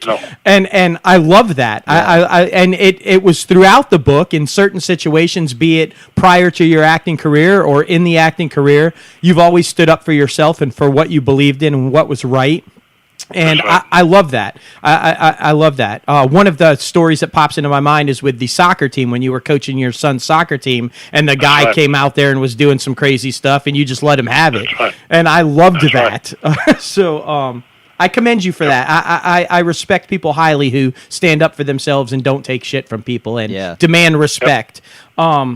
Your mom and dad both seemed like very strong people, for the impression I got in the book. I mean, what your mom must have had to have endured. They wanted to kick me out of school because I had a fight with a guy and happened to hit him. Yeah. And the teacher came in, and I said, "Do you want something to do?" I was 14. Right. So they wanted to throw me out of school. And then my mother came to talk to the director of the school and said, "How do you think I deal with 4 strong boys, headstrong boys, as a widow, and you can't deal with one of them?" Right. And that apparently made sense. Absolutely. So they kept me in that school. Anyway. Absolutely. Yeah. So okay. So a strong upbringing, and again, I think sports helped deal with a lot of that anger and helped you get out of those certain situations or learn to deal with those situations a little bit. Got involved with sports and track and field and excelled in those areas, and then carried that over when you came over to America. It still played a highly important role in your life, and to this day still does. Yeah. So let's kind of make the transition from when you're 18 and you're getting on a boat and coming to America for the first time. That had to have been quite the experience. I loved your section when you say you're coming up and you see the Statue of Liberty and the skyline and what that was like coming over. I just myself being born here, the first time I had been to that, it was awe-inspiring. So I can only imagine what it was like coming over on the boat to see that. Oh, boy. Yeah, I'll never forget it. It just gives you goosebumps. Mm-hmm. You know, it's whoa. I mean, America as a kid growing up, America conjured visions of cowboys and Indians and Louis Armstrong and Lionel Hampton and my God Almighty, Joe Louis and just. America's everything is larger in America. Everything is just disproportionately large. You know, it's hard to describe. When you come from a well-regulated society, and it has to be well-regulated because you live on a small area, and you come to America, you just sort of you feel that freedom. You know, you feel that sort of anything goes. Atmosphere. It's very hard to describe. And then New York, of course, you know, this was in the beginning of June, and it was very humid. I remember, humidity that I'd never experienced before. Right. And you just sort of the cacophony of New York alone. You know, the noises and the honking horns and the cars and people in all kinds of colors, black, white. And it's incredible. What an incredible impression. And I'll never forget it. Never forget it. It's awe-inspiring. Yeah. And then then when you drive through, as I did with the Greyhound bus through the South and all that, obviously at that time you saw the very, sad signs of total discrimination. And for whites only, for colors only, and all that. And that was the case in 1959 still. But you also, at the same time, and that's a feeling I never lost in America. This is a powerful, powerful country. Jesus, this is really a powerful country. And you should not, when I hear paranoia in people about that other nation or that other nation, I always have to laugh. I said, are you kidding me? No one will come up to the strength and power of America. No one does. It's not even comparable. The combination of new blood, new immigrants. You know, the Germans, by the way, constitute the largest ethnic group in America. I don't know whether you knew that. No, I did not. But it's the largest ethnic group in America. Wow. Interesting. Because of both world wars, people kept on denying it and kept on, sweeping it under the carpet. Well, that's bullshit. Germans are the largest ethnic group in America. They have contributed enormously to the success of America, to the backbone, the Midwest, for example. Absolutely. I mean, it's extraordinary. I could not agree with you more. My sentiment is the same, and it's a great transition because I do want to talk to you a little bit about that. I'm glad that you brought up the German immigrants because it wasn't something that I was aware of. But I know you have done active work for a long time with German and American relations and Jewish relations, and it is one of the things even as a young man I was aware of. the ridiculous notion that all Germans were Nazis. And to go through that, ridiculous nature of, and you see it even now in different areas, all Muslims are terrorists or all black men are thugs, or, unfortunately, it's still something we're seeing in society today. But I would agree with you. You see it everywhere in the world, and the only way to undo that, or to ameliorate it, to soften those hard-edged issues, is to talk to each other, is to get to know one another. That's where dialogue comes from, and that's the essence of democracy. And that's what this goddamn Congress is not doing. They're not talking to each other. There's a total partisan divide, starting with Newt Gingrich, and now perpetuated by Mitch McConnell, who will not, under any circumstances, compromise with the other side. What the hell is that all about? That is undemocratic. That is un-American. Absolutely agree. I think the best way to describe it for me is what you just said. I think too many people judge people by the cover and don't open the book and read. And you can't make an assumption.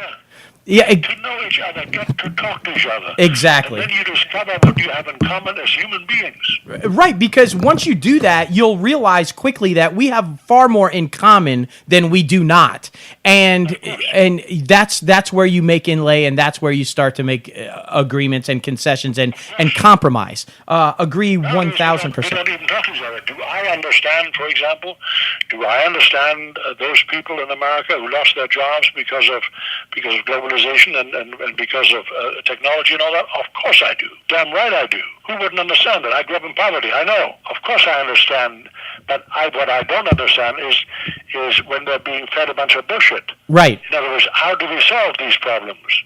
We need to talk about that. We need to have dialogue about that. Serious dialogue about it, Agreed. Do I understand the farmer now in the Midwest? I mean, I grew up in farms. I know how hard those people work. They're the hardest, unbelievably hard work. Incredible. Very insecure job. You never know what the harvest will bring. But we need to talk to each other. And to hell with the platforms of the Democratic Party, the Republican Party, I can't stand either of them sometimes. Let's talk to each other. What is the problem? How can we solve it? Instead of talking in generalizations. Anyway. I absolutely love everything you just said. I could not agree more. I think it's either black or white. There is no more middle ground anymore. Nobody wants to hear what anybody else has to say. It's either their way or no way, and nothing will ever get accomplished like that. Nothing. Look, if this is fundamentally, let's say, a Christian nation, a religious nation, then one of the essences of that is empathy. Yes. One of the essences of the Christian faith, I grew up with that, so I can't talk about the others, I don't know anything about them. Okay, but the essence of Christianity is forgiveness and empathy, to understand the fate of what someone else is going through. If I just put yourself once in the shoes of a black man. Right. Or a black woman. They are a friend of mine who I did a play with in New York in the 60s, Clarence Williams III, said, man, you have no idea. You don't know what I go through on a daily basis. I'm looked at askance on a daily basis. Mm-hmm. Can he help that he was born with a dark color? Can any of us help that I was born in Nazi Germany? Can anyone help that he was born into a Jewish family? Can anyone help that he was born to a Muslim family? Where the fuck does this prejudice come from towards these people? Exactly. Put yourself into other people's shoes. And if you are a Christian, then you will do that. Then you will empathize. Then you will forgive. And forgive yourself. Instead of harboring these obnoxiously hostile attitude towards people of another color, another faith. That goes for all sides, by the way. There are Muslims who are prejudiced towards Christians. There are Jews who are prejudiced towards Christians. Right. There are Christians who are prejudiced towards... So let's include everyone. We all need a dose of that. A dose of forgiveness, a dose of reaching out, of talking to someone and saying, listen, man, what are your problems? What are you worried about on a daily basis? Well, most of us are worried about making a living, surviving. Do we have enough health insurance?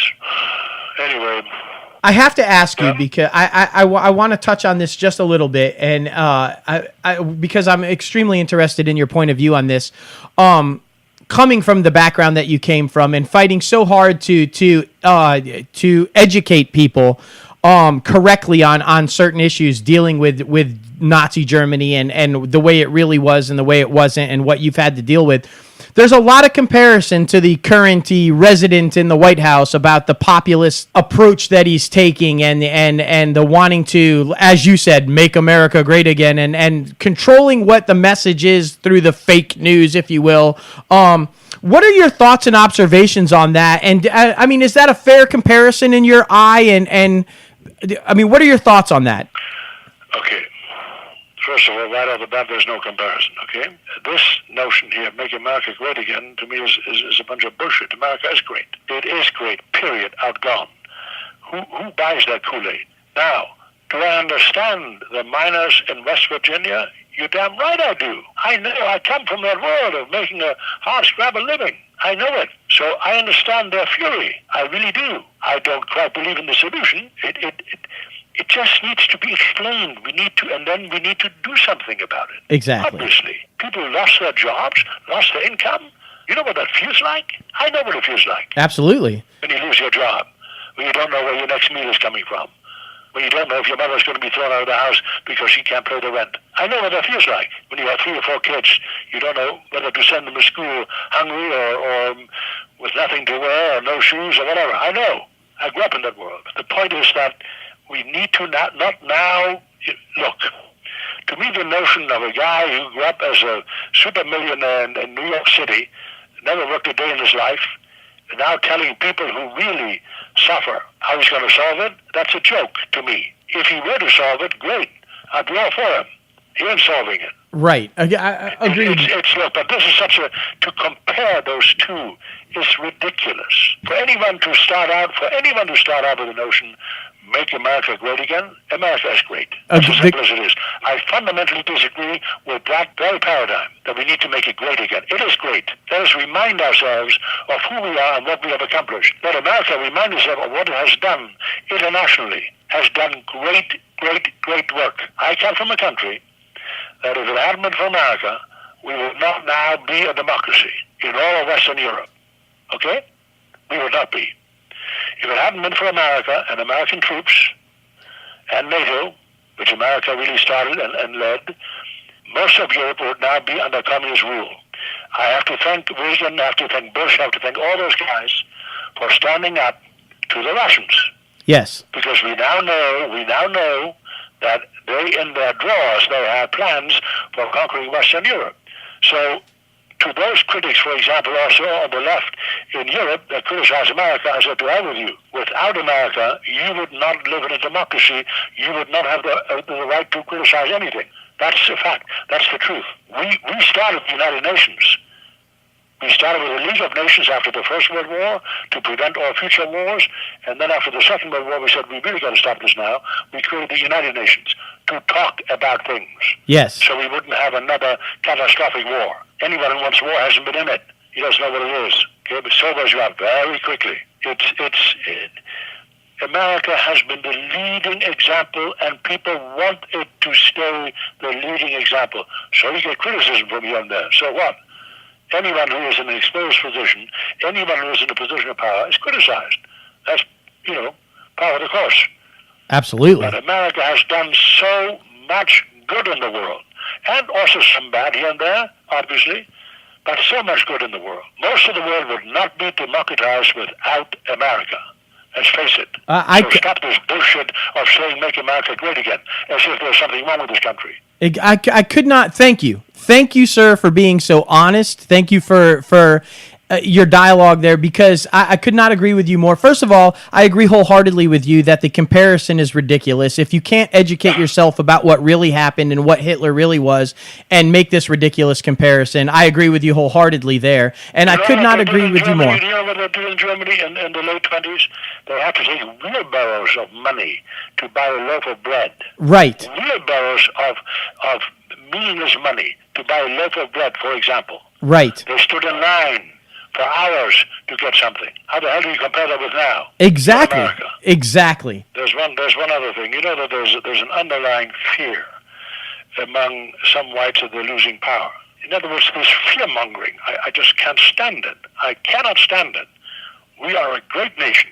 And how many, look, how many intellects have we wasted by prejudice?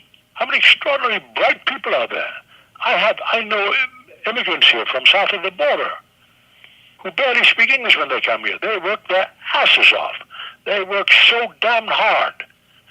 They never complain. They work so hard. And you know what? I know a lot of their children who are now getting degrees in biochemistry and engineering and all kinds of things. The waste of intellect. Why don't we start looking at South America and their governments down there and complain about that shit? Right. That's what we should complain about. How come those governments allow conditions to exist in South America and their societies as they exist now? That's what we should pay attention to. They're corrupt beyond imagination. That's how corrupt they are. They don't allow the lower classes to come up through education, etc. Think of the enormous waste of intellect, of energy, of contribution. That's what America is for.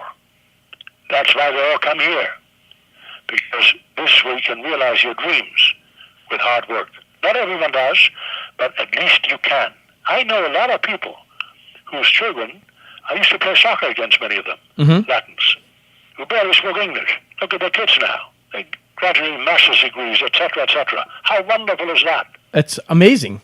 It's amazing. Now, on the other hand, when it comes to, and I agree with Trump on that, when it comes to illegals coming across the border, to that I have to say, what utter hypocrisy for the last decades. Namely, let's take California, and now also I think New Mexico and Arizona and some southern states.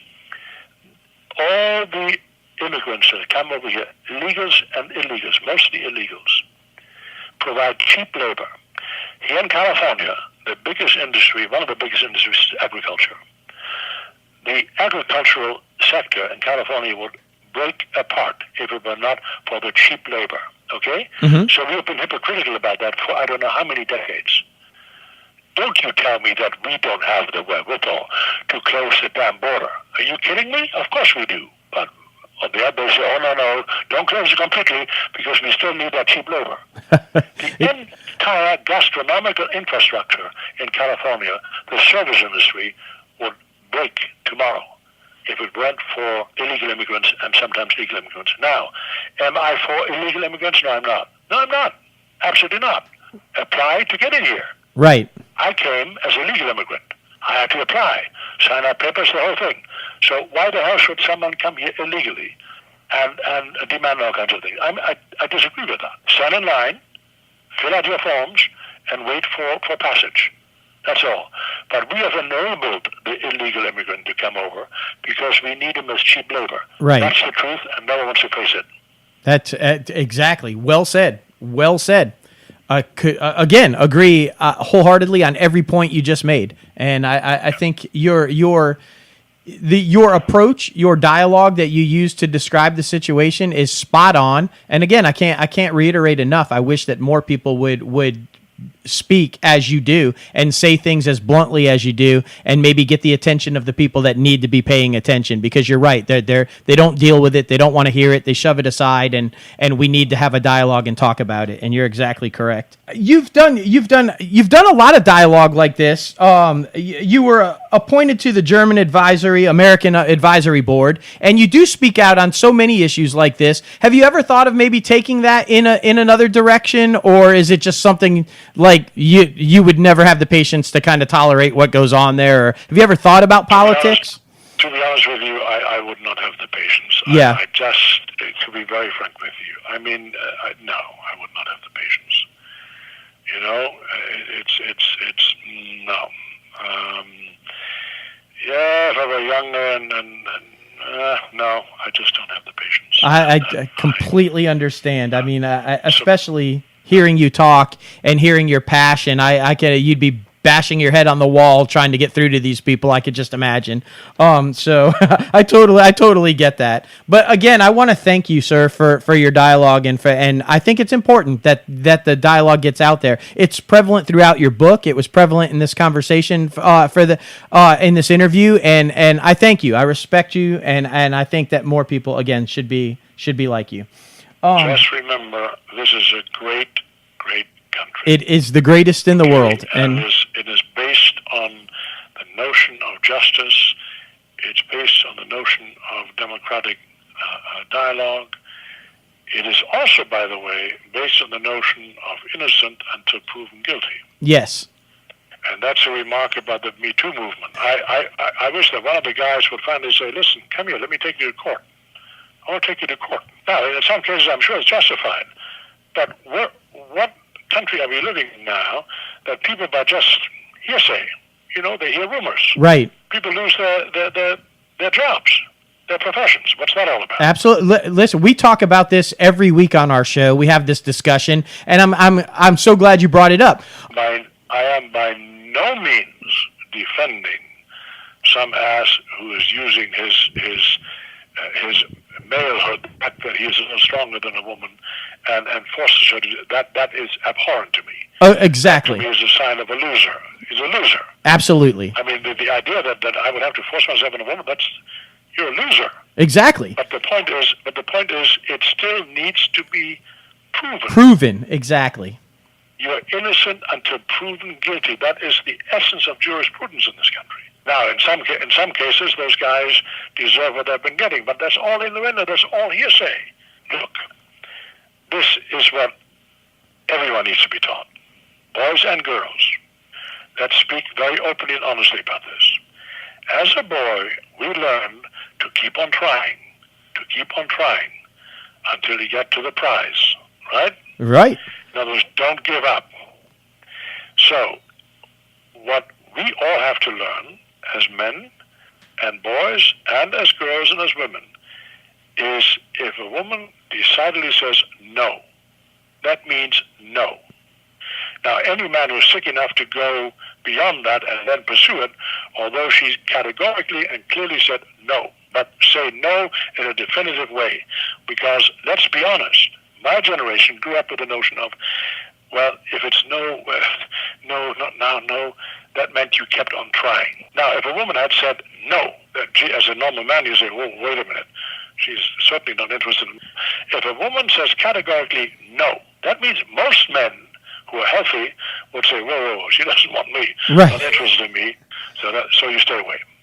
Okay? But if it's a hesitant no, most guys say, well, I should keep on trying. That has nothing to do with some sons of bitches abusing their powerful positions to get what they want and then threatening the woman with losing a job or whatever.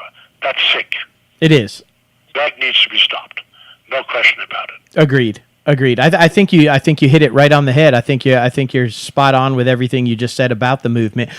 Coming from, have you noticed in a different, has it affected how people are approaching their careers from what you've seen because they're scared of being accused of something they didn't do? Have you seen it actually had a drastic change in people within your industry on a personal level?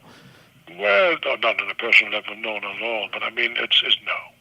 I mean, let's not exaggerate the in most interviews and most everything happens in a very courteous way. Mm-hmm. I mean, there are exceptions, of course, apparently, and that's unforgivable as far as I'm concerned. Absolutely. To use your position of power to force a woman to do your bidding, that's obnoxious. It is. You're a loser. You're a loser. Period. So to me, it's all quite clear. But I think they should have demonstrations on television instead of talking and talking and talking. Have demonstrations. Okay. Use actors. She says no, it's no. Bum, that's it. But not no. Well, not now. And what? Right. But to a guy who thinks he's worth his salt, that means he'll pursue it. Any normal man, as far as I'm concerned, if he doesn't feel reciprocity, if he doesn't feel that the woman also finds him interesting, he isn't interested. That's it. Right. But make it clear. Say, buddy, I'm not interested. Bingo. That's it. Anyway. No, I love the dialogue. I love the honesty, and I love that you make your point and get it out there. So I want to kind of bring it back because your trek to even get to where you're at today is quite remarkable. From living out the dream as a cowboy to cutting up cadavers in Texas and parking cars. It's been quite the trek to get where you are today, has it not? You bet. But it's been tough here and there. But it just how should I put it? There's a good will in America. When you are willing to work hard, when you're willing to do it, most people will help you. Yes. It's they will pat you on the back and say, "Good for you."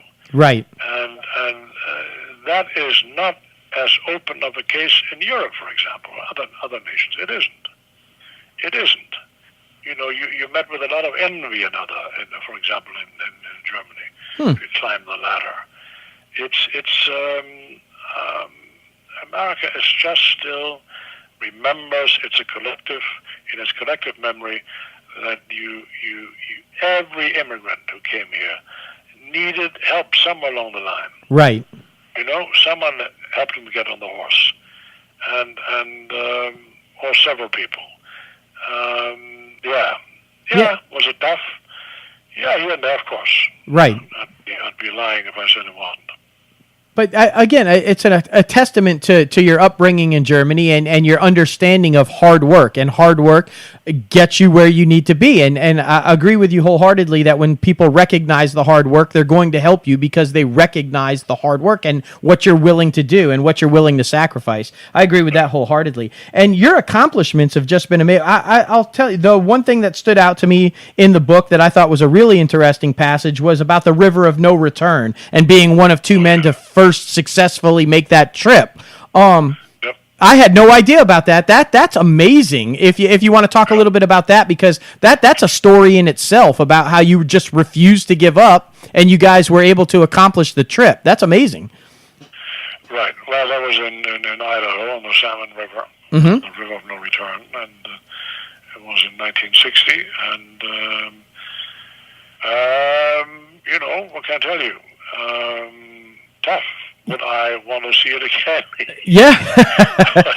I would only see it again going down. There you go. Downriver. Maybe not so much coming back, right? In a malleable rubber boat. But if I were to do it again against the rapids, only in a jet boat. Understood. Well, you know why? You know why? Because the regular, the 40 horsepower Johnson motor had a propeller at the bottom. Right? Oh, okay. So, and that is what makes it so difficult. You go through a rapid, and you think you're through it, and then you see calm water. What you don't realize is under that calm water loom rocks. Right. So, and we lost it 3 times, closest I've been to death afterwards, and in a jet boat, that doesn't happen. I see. Okay. Do you understand? I do. Because what you do is when you face a rapid, you look for the opening. You say, wait a minute, that seems to be the softest spot. Let's hit that as hard as we can. Right. Well, with a 40 horsepower Johnson, you don't have that much power. But in a jet boat, you would aim at that, and unless you get caught by one of the waves, then you're lost. I don't care what you drive. Right. And because the power of that water is just incredible. Yeah, I can only imagine. And yeah, you even talked about that a little bit, about there were certain points where it would just be one of you would literally have to get out of the boat for the other one to be able to make it, and correct, and then the other one would be, I mean, that's amazing. The guy that I was with, Bob McKinnon, who approached me for it, was a water polo player and swimmer at the University of Montana, Missoula, a tough guy, and he knew rivers very well. Right. And he had studied them going downstream, so he knew we would be in front of a rapid, and he would read it and say, I think if we hit there. And then we did, and we couldn't make it. We had too many gas cans in the damn thing. So he let me get off the boat before the rapid, and I carried the damn gas cans across on rocks to the other side. Oh, my gosh, yeah. I don't know which one was dangerous, but anyway, it was an adventure, and it got me to LA. We made a documentary film, and that's how I came to Los Angeles. Right, and that's an amazing story. Another one I just want to touch on because I thought it just made me laugh hysterically when I read it, and I thought it was outstanding, is the little passage you put in there about when you were working as a mover, and this lady just giving y'all hell at the top of the stairs, and your coworker, basically told her to shut the fuck up, and you were like, wait a minute. He was an old, crusty American. There you go. and we were carrying up a refrigerator. I remember the time of day. I remember the light. I bet. And we were walking up the creaky stairs, and I was at the bottom holding onto the damn thing, and he was at the top. And as we slowly made it up the stairs, she said, "Now don't touch this, and now don't touch that," and he finally was exasperated, holding onto the damn refrigerator. Right. Says, "Lady, will you shut the fuck up?" And I thought, wait a minute, that sounds great. I was still translating from English into German. Right. How does he turn a verb into a noun? Shut the up. Right. I will never forget it. No, and I love how you said. I love how you said after that you've effectively used the word ever since. I thought that was hysterical. Listen, I love American swear words. I love it. Yeah. That's fantastic. That's fantastic. Yes. So, okay, let's talk about 1961 because that's a pretty big year for you. Your first acting job, you met your future wife, you signed with the eventual national championship team. It was a pretty big year. I won the national championship in 1973.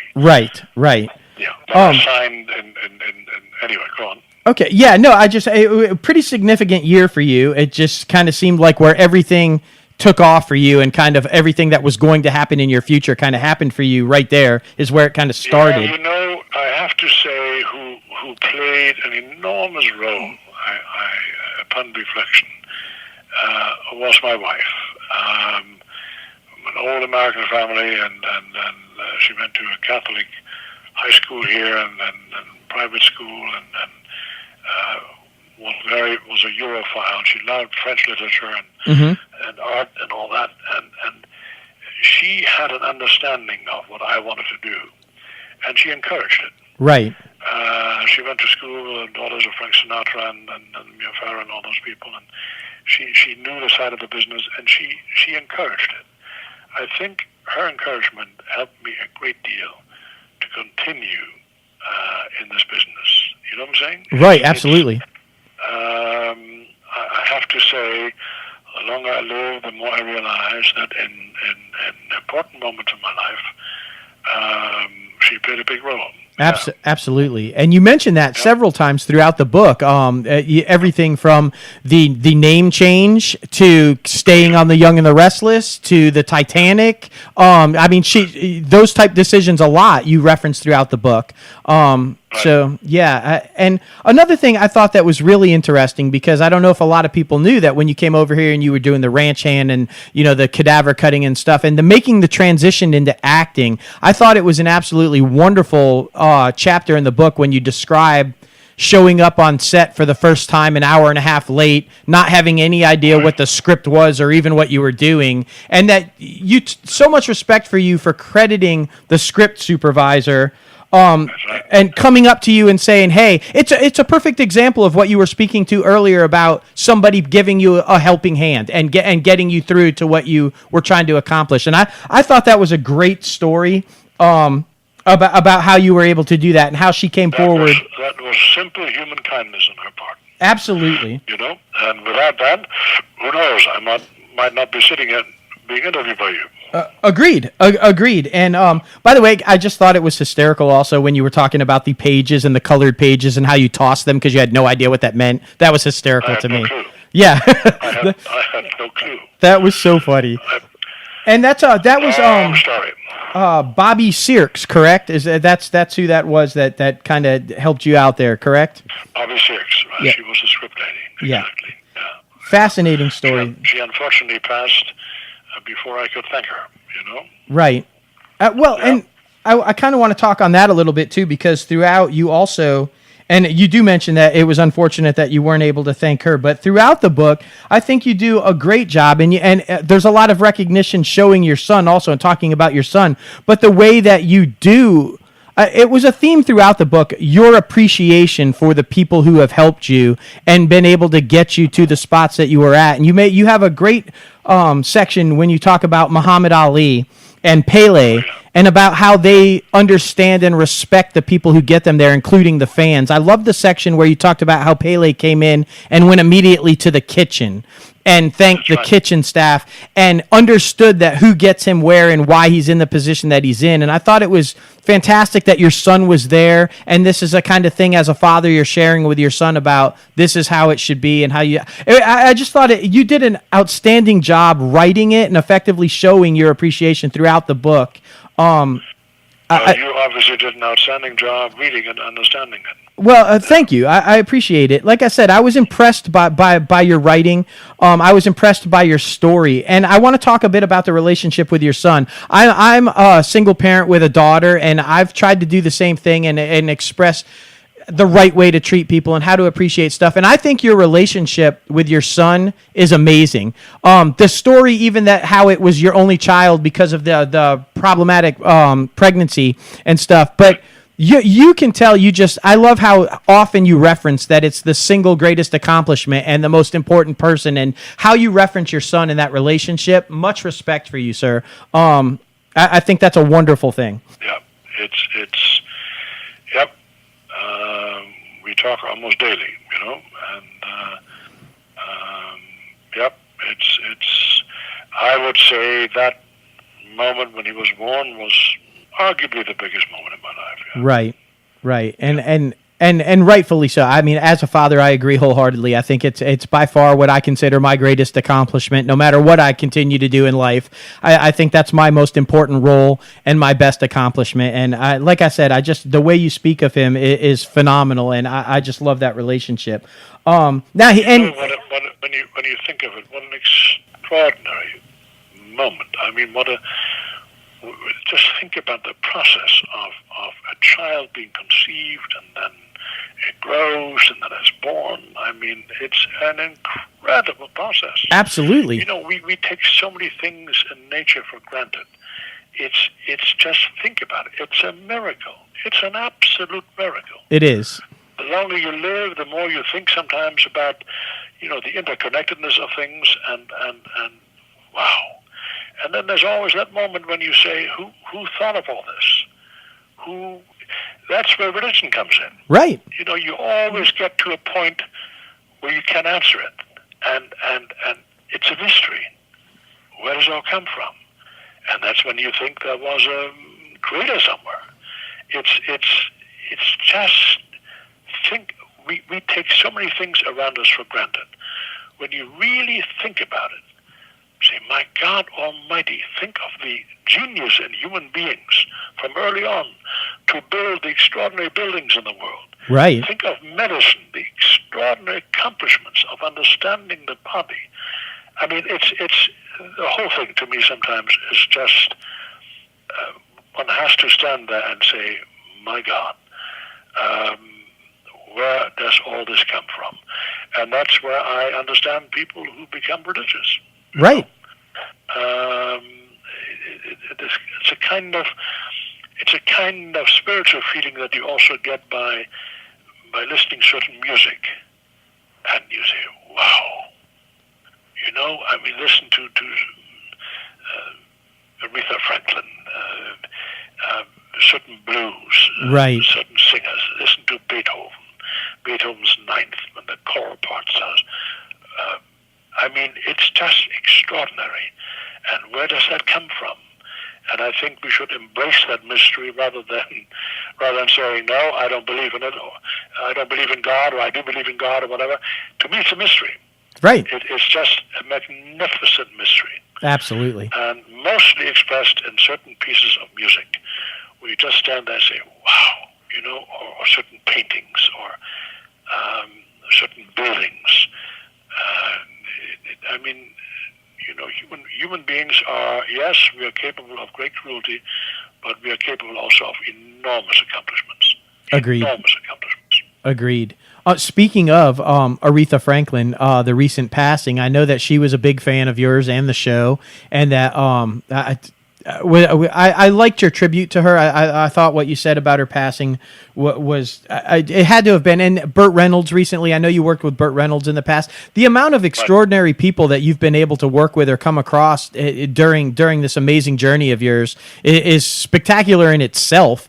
What was it like? I mean, kind of talk to us a little bit about Aretha and about Burt and your feelings on them and their passing. Well, she passed too soon, and what an enormous accomplishment. Listening to her songs and listening to her perform is just. I've met her 3-4 times, and she was a big fan of the show, as you know. Mm-hmm. And there was a mutual admiration society, and I just after she died, they showed her stepping in for Pavarotti. Right. And his signature piece was Nessun Dorma, a Puccini opera, and she stepped in for him and did her own version of it. I tell you, it just brought tears to my eyes. It's just extraordinary. Just extraordinary. Now Burt is a totally different story. Burt Reynolds, we did 100 Rifles together. Right. A film in Spain in 1969, and I just remember him, a very nice guy, and he was a great athlete. He was a very tough guy. Yeah. He did all the stunts himself, and he rode out of, running trains and all that. I mean, he was a tough guy. Right. Yep.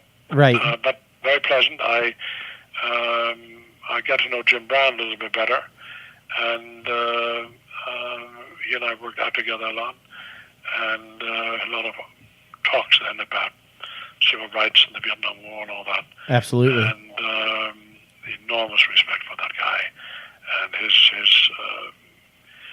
that guy's legacy on the football field is just extraordinary. Absolutely. Just extraordinary. Absolutely. And there's a great little anecdote in the book about the two of them when you say that, here's Jim Brown and then Burt Reynolds trying to tackle him, which was absolutely hilarious. Because like you said, Burt Reynolds is a tough guy, but trying to take down Jim Brown, that's a whole different story. So that's a whole different story. Yeah, it was very funny. And by the way, another great thing that I loved about the book, and by the way, I've recommended the book to just about everybody I know. I think it's inspirational and motivational and something everybody should read when they get a chance. But you do a really good job throughout all of the serious tones in the book to interject little anecdotes of humor like that amongst the book. I just think it's brilliantly written. So I just wanted to say that because, again, I enjoyed it. There were moments where I was just laughing out loud and then moments where I was just in awe of the seriousness of what you were talking about. It was just so well done. Thanks, man. Yeah, no, you're very welcome. And then, okay, so let's just touch on it a little bit because this is an impressive run. I mean, you did win the Daytime Emmy for it, and 38 years at anything is an amazing accomplishment. I mean, in itself. And the story about how that started, how you even got involved in doing it, was remarkable in itself. But congratulations on that. Like I said, 38 years to make a commitment like that to anything is an impressive accomplishment. So much congratulations to you on that. Well, to be honest with you, a lot of that has to do with the fans, with the audience. Absolutely. It's a lot of it has to do with that. It's the reaction of people who watch the show is what encourages one to go on. It really does, because you realize that what you do makes a difference, and they listen and they watch very carefully. Yes. And they're unhappy or happy with whatever one does, and so I cannot overestimate the contribution of fans who watch the show, who let us know about it. And that means a lot to all of us. And then I was lucky to Bill Bell laid an extraordinary foundation. Mm-hmm. He was the originator and the head writer of Weimar for many, many years. And he laid the foundation. And that's why we have sustained, the show has sustained itself for that many years. And it's been number one for over 30 years now. Right. So, then I have wonderful co-workers. It's Melody Thomas Scott, who plays Nikki, has been wonderful, and Peter Bergman, who plays Jack Abbott, great professional. We respect each other. Dougie Davidson, great sense of humor, and damn good actor. Eileen Davidson, absolutely wonderful, and it goes on and on. Oh, absolutely. So, Christophe St. John, Christian Leblanc, who is from Louisiana down there. Right. And it goes on. There's so many good actors. Yeah. On the show. Oh, yeah. I've been a fan since 1980. Since as a young boy, all the way through, I still watch it every day. So I am one of those fans. I appreciate your work and what goes into it, and I love how you talk about what goes into it, and that it, the people who discount it as something anything but what it is. I love how you address that in the book. But I am going to give you a little bit of credit for the extension of Victor, because you talk about it in the book a little bit about how you felt you didn't understand why people would be interested in him, because you couldn't understand the motivation of why he was the way he was. And it goes back to what we were talking about earlier with you saying what you think and putting it out there, and I guess approaching Bill and saying, I need a backstory on this guy. I need to figure out why he is the way he is. And I think if you don't do that, maybe Victor isn't around for 38 years. So to your credit, I think that you do have a lot to do with the longevity of the character, because I thought going to him and saying, we need a background on this guy was a brilliant move. That's a very good point. That's a very good point, because I don't think I would have stayed without that, because it gives it a much more rounded character. You're right, and it was that point after I played that first scene with Melody, Nikki, where I gave her some insight into my background. After that, I said, I'm going to stay, because I saw the potential of that. Right. Right. And as for all the fans know, I mean, moving on, we got to see a lot of that. We got to see the mother. We got George Kennedy as the father, and we got to see a lot of that play out, which was some of the best work, I think, throughout the series, honestly. I thought those were some of the most powerful scenes and best storylines. So congratulations on that. George Kennedy, bless his soul. I did a film with him, The Man Who Came Back, and I hired him for it, and I have such respect for that man. He was about 6'4", 6'5". Yes. And weighed about 300 pounds, and he sat in the hot Texas sun, and with his costume on, his uniform on, or whatever, and never complained, never said a word, was ready with the dialogue. I have such respect for that man.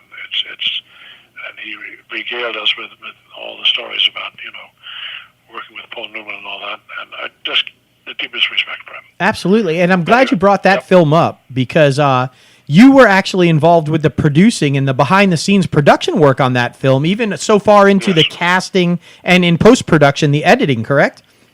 Yes, absolutely. Yeah, and how was that? From what I read in the book, you really enjoyed that aspect of the filmmaking process? I probably enjoyed that more than anything else I've ever done, and except it comes to a bitter end in that you hand it over to a distribution company, and once you do that, they do with it what they want. Right. Period. Yep. And that is one of the most sobering moments in this business, primarily for an independent producer. You hand it over to whatever production, whatever distributor you have agreed to sign with, and once you do that, you may as well walk away. Right. Because they do what they want. Yep. And that is a most sobering moment. And I worked with wonderful people in the South, with Chuck Walker, who was the only white guy in the 1976 Olympic boxing team, with Sugar Ray and all those guys. Mm-hmm. And Chuck approached me years and years ago, and had a wonderful time working on the film. Absolutely wonderful time. All the other actors, from Billy Zane to Ahmed Asante to Sean Young to Peter Jason, they were all wonderful to work with. And Kenny Norton. Right, Ken Norton, yeah. Former heavyweight champion of the world. Ken yes, Norton, indeed. Who had the deepest respect for. I have enormous respect for fighters. Absolutely. Great respect for them. Absolutely. Anyway, So it was a joy, absolute joy to work on. And I'd do it again if I didn't have to worry about distribution and all that stuff. Absolutely. That was my question. Would you do it again if you could skip all the nightmare side of it? And yeah, because you could just... In other words, if I didn't have to go through the sobering process of handing it over to some distribution company who they think they know it better, and they don't. And but you lose control. You have no longer... Once you sign up, it's theirs. Right. And they do with it what they want. Yep. So the only way to survive in this business when it comes to producing films is to produce a lot and hopefully be successful, and then next time they don't screw with you as much. You know? Perfect way to put it. That's a perfect way to put it. My friend, I've got to go. Yes, sir. It has been a pleasure, and I wish you the best of luck with your podcast. And what an incredible thing. You reach out to the world that way. Well, I thank you. Thank you, sir, and much respect to you. It has been an incredible conversation, and we appreciate it so much that you came on and talked to us, and much success in the future to you. May everything continue to go the way it is, and open invite, sir, anytime you'd like to come back, and we'd be more than happy, and we are so thankful that you took the time to do it today. I remember I once was in Biloxi, Mississippi, and I liked it a lot. Well, there you go. The South fascinates me. It does. I must say, it fascinates me. It's a part of America that's just, it's a little different, and it fascinates me. Some of the best writers in America come from the South. Absolutely, absolutely. And I think it's that's so interesting. Anyway, nice talking to you, and I'm looking forward to football season. Us too. And, I'm a fan of the Carolina Panthers, among others, and through a friend. And but now I'm looking for the Rams again. All right then. I'm a big fan. I must say, great respect for Drew Brees. Yeah. Yes, Drew Brees. Yeah, quite the resurgence with the Saints, right? I mean, I'm a big fan of his as well. Yeah, and the guy I admire the most, to be honest with you, is Peyton Manning. Absolutely. And whatever you think about New England or the Patriots, I have nothing but respect for them. But Tom Brady, to me, is a miracle in sports. Absolutely. The guy who was the least likely to succeed became arguably the most prolific quarterback in the NFL. Yep. That's unbelievable. Absolutely. If Bledsoe never goes down, we might never have seen Tom Brady. No. You're exactly right. No. Against all odds. Tom Brady did it against all odds. Yep. Anyway, good luck, and be kind to your daughter. Always be loving. Absolutely. Sure, never forget it. Okay, yes, sir. Yes, sir. You take care now. Yep. All right. Bye-bye. Well, I'll be damned. Wow. Yeah. Wow. That was intense. That was intense. Yeah, bro. But, I mean, he speaks it like it is. Yeah. Man. He just like... Yeah, he does not care. He'll give you what he thinks. Such a articulate, well-spoken man, though. Yeah.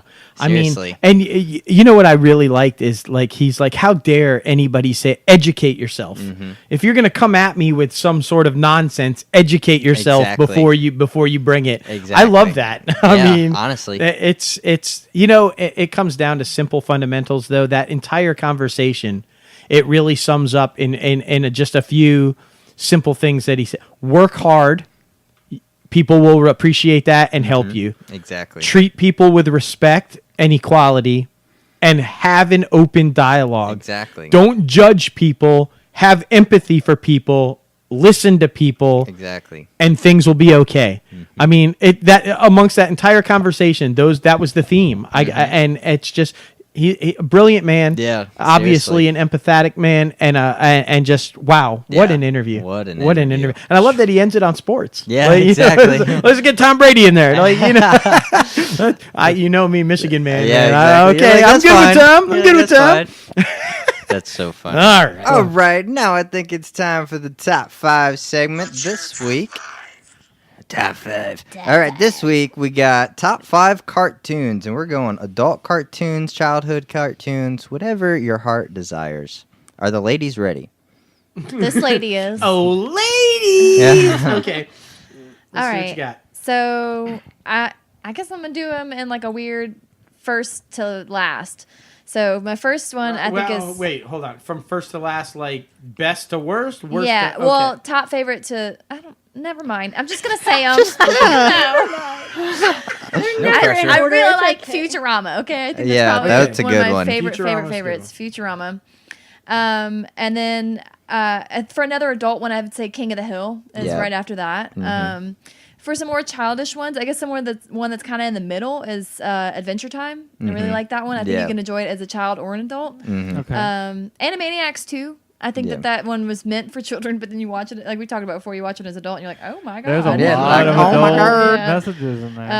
And then like for real, like just childish ones, I think it's probably. I think I'm gonna put these two together because I think they were made pretty much by the same people. But Dexter's Lab and Powerpuff Girls. Yeah. So those are my childhood ones. Yeah. I'm betting we're gonna hear a couple of those same ones. Yeah. Probably. You are. Little Cam. All right. Because I went all childhood. I got on a roll and like it happened. These aren't in order either. Don't feel bad. Okay. All right. So Tom and Jerry, Oh yeah. Oh man, Tom and Jerry. That's a good one. Scooby Doo, Okay. Looney Tunes, You had some old school childhood ones you were watching. Boomerang. Yeah. Animaniacs. I had that too. Yeah. And I had Powerpuff Girls too. It's, if you were a girl, If in the you were a 90s, girl, you watched Powerpuff Girls. you had one assigned to you with your two other best friends. This is how it went. It was just the rules. Oh my goodness. I was Buttercup. I was Buttercup. just saying. was Going down the Blossom. line. You're though such a I'm blossom. Not, yeah. You're such a blossom. Yeah, you were such a buttercup. Oh my God. Yes, girl. Vanilla. See, I told you, it's cool. Vanilla Girl, latte going on the girl. vanilla pudding tour. That's Like, right. That's what that that's is. right, these Hey, two. Buttercup ain't no vanilla pudding now. That's bubbly. Buttercup ain't no vanilla pudding. That's a T-shirt right there. I'm like, Oh my we have so much goodness. merchandise. We for really if do. you're a girl, you had your own Powerpuff Girl. It's fine. true. Logan, what's your top That's 5? So funny. Number 5, I also went with Dexter's Laboratory. That one's my That favorite. was so good. 4, South Park / BoJack Horseman. Really enjoying those two. Yeah. I haven't caught that yet, so I really enjoy it. Netflix original. 3, Ed, and Eddie. Oh yeah. I loved that one growing That one up. always kind of creeped me out a little bit. Did it? And, and I saw this this like fan theory that they're actually all dead. Oh, all the shit. kids are dead. Because if you look at it, like the coloring on them is all weird. Yeah. And stuff, and, like there's no adults. I've heard that theory, and it's It's a good- dark. It's very dark. twisted. And But yet it kind somehow of makes makes sense. sense. Yeah. I'm gonna have to look into that one. Yeah, Oh, check it shit. out. 2, Scooby Doo / Tom and Jerry. Oh yeah. Yeah. Number 1, my all-time Family Guy. I knew you were gonna say Yeah, that. I love Family Guy so much. It's such a cultural like It icon is. now. It is. All right. Watching it before I was even allowed. All right. To be clear, this is a top 5, but there's There's so many. Yeah, there's so many. 3 is It's like hard. a 3-way tie. We all do it. 5 is sort of a multi-tie too. It's like anything Adult Swim. Yeah. Yeah. Oh, that's Aqua Teen Hunger Force or well, I mean they don't air anymore, but or C Lab 2021 is pretty good. One's I don't know if anyone remembers this. Space Ghost to Space Coast. too. Brack Show, all that stuff. Yeah. Venture Freakazoid. Brothers. I don't know if anyone remembers Yeah. that one. Yeah, Animaniacs I is, forgot about that. Steven Spielberg's Freakazoid. That was that's because I love it so much because I can't find it anywhere now. Yeah. Yeah, I forgot Yeah. all about that one. 3 is a toss up between Family Guy, South Park, and Beavis and Butthead. All 3 great. 2 is Batman the Animated Series. And all time is Animaniacs. yeah. Yeah. It's. I feel that I want to watch it again. completely. I feel like It's coming back on Netflix. Completely. Hell yeah. We're gonna hear some of the same stuff. yeah. But Talking to your number mic, 5 bro. for me, Flintstones. Oh. Because I'm old. Wilma! Wilma! Number 4, Ren and Stimpy. I knew that was gonna be on somebody's. I mean, Ren and Stimpy for me will I never always- watched enough it's of it just- though. Oh my god, just so I mean, classic. the I only ones I didn't did put it watch on there I because it liked, was. but I just never watched them. Apparently, I was easily creeped out as a kid because that was another one that creeped me out. They were creepy. Yeah. I mean, to be fair, I they like were the one creepy. where when they're out west and they hang them. Yeah. And Oh my one goodness. the neck he doesn't have a neck to go for the news to go around, and Ren's like blowing in the wind. It's What the pretty hell? funny. It's pretty funny. Number 3 for me, me, South Park and Animaniacs. Yeah. Number 2, I'm showing my age again, but it's all right. Spider-Man and His Amazing Friends. God damn it! What? Spider-Man and His Amazing Friends was Yeah, freaking yeah. epic. That's Firestar, Iceman, and Spider-Man. Oh my So the whole gosh. pow, bam. That's Yeah, 6 oh with my Looney gosh. Tunes Yeah. for me. And then number 1, also it's a split, Batman the Animated Series, because it was groundbreaking at its time. Friends. And the Super Friends. Every See, that was- incarnation of the Super Friends. See, that was where I had a problem with it because I had to commit to one of them. Yeah, I was no. gonna commit to Batman. Every incarnation of the Super Friends, with the Super Friends and the Legion of Doom, or when they brought in the Justice League, or when I just love. You like Zan and Jaina though? I'm pretty sure. Wonder Twins, hell yeah, me and my sister, Wonder Twins. Holy light fixtures, Gaffer. That's right. Wow. Now back at the Fortress of Solitude. Come on. Back at the Hall of Justice. Let's do it. Well, one that wasn't mentioned, except for you did all of Adult Swim, which Rick and Morty. Yeah. Oh, yeah. I have never watched that yet. Yeah, it's Oh. pretty good, man. I know. I gotta It's get on. that. highly addictive, and just for something short and kind of seeming like it was slopped together very Yeah. quickly, like a South Park S. Right. It's awesome. Right after it, South Park along with it. Simpsons, Futurama, Yeah. Yes. anything on like that. I put Fairly Odd Parents and Dexter's Lab together. Yeah. Yeah, I there like was, Fairly that Odd whole, Parents. Yeah. That whole like group together. Yeah. The whole area. Can yeah. we just skip right over the live action Fairly Odd Parents? Yeah, What the with- fuck were they There was thinking? a full live action? Oh my god, I it didn't was know not that. good. With Well, it like was Drake Bell, right? yeah, Oh, no, fuck that. It was so bad. So bad. Oh. Oh So wow. bad. Yeah. Okay. So I'll put everything Mike Judge's done. So There you Beavis and go. Butthead, King of the Hill, Yeah. even Daria. They're all Yeah. awesome. Yeah. I didn't realize that was Mike Judge. Yep. Well, Dario's a character on Beavis and Butthead. Yeah. It was Oh. a spinoff. I didn't Hell know yeah. Diarrhea, cha cha cha. that. Oh. Okay. Rocco's Modern Life. Yeah. And Red Yes. Stimpy. Yeah. Animaniacs, Merry Melody, which is all of the Looney Tunes, Yep. and Yeah. then Yeah. the Tiny Tunes that came in after. Tiny Tunes. Can't Oh, yeah, believe the I little baby ones. Yeah. Yeah. Aw. And Can't honorable believe I mention. forgot about Looney Tunes. Yeah, honorable mention Muppet Babies. I Oh. fucking loved Muppet Babies because I was a huge animal, baby Yeah. animal. Just Yeah. I couldn't get enough Oh, of it, man. bye. Animal go bye bye. Yeah, it was like epic, man. It was like I could. It's cool to see like the different. I don't know the ways that cartoons were at different like, I guess generations or Yeah. whatever. Because the '90s was freaking weird. You Yeah. know. I think it was really a very distinct time in cartoons. Well, I and mean, even in the awesome era, time in cartoons. Yeah. in You the know- era before me, like when you look at the old Bugs Bunny cartoons, They and made they were cartoons before violent. you? yeah. Yeah. Well, I think it all pretty much. Yeah. I feel like I've been complimenting him the whole show, and he just threw me under the bus. What was it It's like alright. the tugboat one? Yeah, like Oh, the tugboat Were your one? cartoons That's black and Steamboat white? Willie. to be Steamboat Willie, particular. that's right. Steamboat Willie, bro. That's right. Tugboat one. No, I mean, but I think Oh. universally, like I'm just gonna shut up. The only They one- were violent. I'm about to demonstrate one of those old cartoons. I mean, universally, I think the ones that stand the test of time and getting irrelevant today as they were back then is Looney Tunes. I mean, Yeah. without doubt, yeah. Yeah. Good ones. Good ones. Yeah. Sound man. Okay, so I mean, I was gonna word throw of the DuckTales day, sound man. Word of the day. Present. I'm sorry. Say again. Present. Okay. It's having great power or influence. Having great power. or- Puissant. Present. With Puissant. great responsibility. That's right. all right. With great Can you puissant comes can you like use it? Spider-Man. That was the original name, and they're like, nah, Spider-Man. It's like, Like, no. Puissant doesn't sound. No, yeah, in just- fact, that's Oh, what no. they call him in France. Puissant. Puissant. Please, Oh, I don't oui, want oui, to hear there that goes speech Puissant. from Uncle Ben Puissant. anymore. That speech is what killed Warner the Brothers first three Puissant. Spider-Man. Like, I don't know. It sounds like Tweety Bird when you say it like that. Right? Like, Present. He toddy twa Bido Man. that's pretty good. Tavia's sound clip of the week. That's right. Oh my God, we should totally have a segment for that Oh, we because should. and you have to do either goofy voices or songs. Our But song. then You you know? put pressure on it. Then- It won't be organic. Right. It's true. It's true. It's true. All right, let's get into some It's time for J-Lo's box office predictions. J-Lo's box office prediction. That's right. Time to get into it. Let's dive into this That was thing. guitar, by the way. You feel me? Guitar? Yeah. Oh. That was some Guitar Hero. Yeah. All right. Yeah, let's A Star is Born. Lady Gaga's new flick with Bradley Cooper.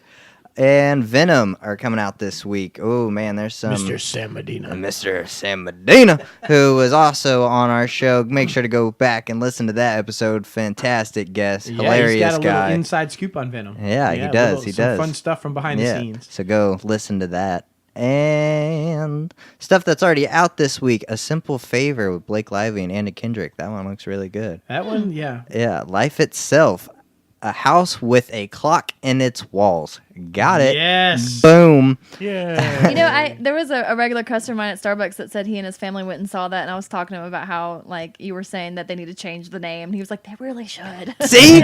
Boom. I'm glad someone else agrees with me. Yes, Matt from Starbucks agrees with you. Yes, thanks, Matt. Hellfest. Shout out. Hellfest, Kevin Hart's new one, Night School, and Smallfoot. Those are, and of course, The Nun, Peppermint, a whole bunch of other shit's still out. It's been a pretty good summer. Yeah. It to has be honest. been. Yeah, now into fall, but you know. Number one, I think A Star Is Born. I think that will take the top spot with around 60 million. So you think the I poor think, reviews are yeah, I think it's you gonna think the cost monsters it. are gonna help dethrone Venom? Yeah, maybe. They were born that way, man. I don't know what else to tell you. They can't help it. They can't help it. Venom, number 2, 45 to 50 million. Number 3, I'm going to go with Kevin Hart's Night School with 15 to 20 million. Number 4, Smallfoot with 10 to 15. And number 5, A House with a Clock in Its Walls with 7 to 10. A repeat of performance on that Yeah. pronunciation. Yeah. I think you're spot on, except I'm gonna flip flop your top two. You You think think so? Venom? You think so? I think Venom is gonna. I think it's, Have a good opening I think Venom will weekend, have a and good then- opening weekend and drop off. Yeah, I think that people are gonna ignore the reviews because I think a lot of people are gonna confuse Venom, knowing that it's a Spider-Man Yeah. thing with it's a Marvel movie. Yeah, and they're gonna and go just in go. and then they're gonna realize, oops, nope, it's not. Like, just Well, I get- think the fan base alone will carry the So weekend. yeah, I think a good solid opening weekend and then tank. But Yeah. I'm excited. I'm not gonna lie. I'm excited for both films. Both of 'em, yeah, because I honestly. fucking hated the Venom in Spider-Man 3. Yeah. It was awful. Sam Never Raimi didn't watched like it. Spider-Man 3 because I didn't want to. And Sam Raimi didn't want to do Yeah, that. Yeah, and that's why he gave no dig gave us against that. Topher Grace or his performance or whatever. I Yeah. just thought it was just awful. Yeah. So I'm a huge fan of Tom Hardy, and I think this is going to be Sony was better. pressuring Sam Raimi to put Venom in, and that's just what he Yeah. turned out. Yeah, I think this one's going to be infinitely better. I don't know how the film will be, but it will be infinitely better than that one. version of Venom. But I'm really excited about A Star Is Born. I'm a huge fan of Bradley Cooper. Yeah, I am think too. I can't wait to see his directorial debut. I think that. I mean, it just you can tell he had a lot of passion and a lot of Yeah. care about this project. Yeah. And I think it shows in just even the trailers that we've seen. So I mean, you could be right. I wouldn't discount if Yeah. you're right with the number one spot because of that. Yeah, I really had to like flip a coin on it, to be honest. Does anybody actually remember? I mean, because we talked about it, I guess, with Peppermint, but to bring it back up, Bradley Cooper was a supporting character on Alias back he in the really? day Back in with the Jennifer day? Garner. Was I he did really? not know I Yeah, didn't know that. like a secondary, and he was only on the first couple seasons, Oh, and shit. then was gone. They brought him back, I guess, for one more time in another Yeah. season. But yeah, he was like a secondary neighbor, best friend kind Oh, of thing to shit. Jennifer Garner, Sidney Bristow, and yeah, I mean, and now Interesting. you're like, what the? Also- You're like, what? Now I gotta go Did you pull know up that- Alias. Did you know that on an Watch some episode of again. Inside the Actor Studio, he was one of the people that asked, I can't remember who was the guest on there, asked a question from the audience? Yeah, I mean, it makes sense, but yeah. And also, did you know also. that he speaks fluent French? Oh. No, I I've didn't heard know. of it. Oui. Yeah, that's pretty impressive.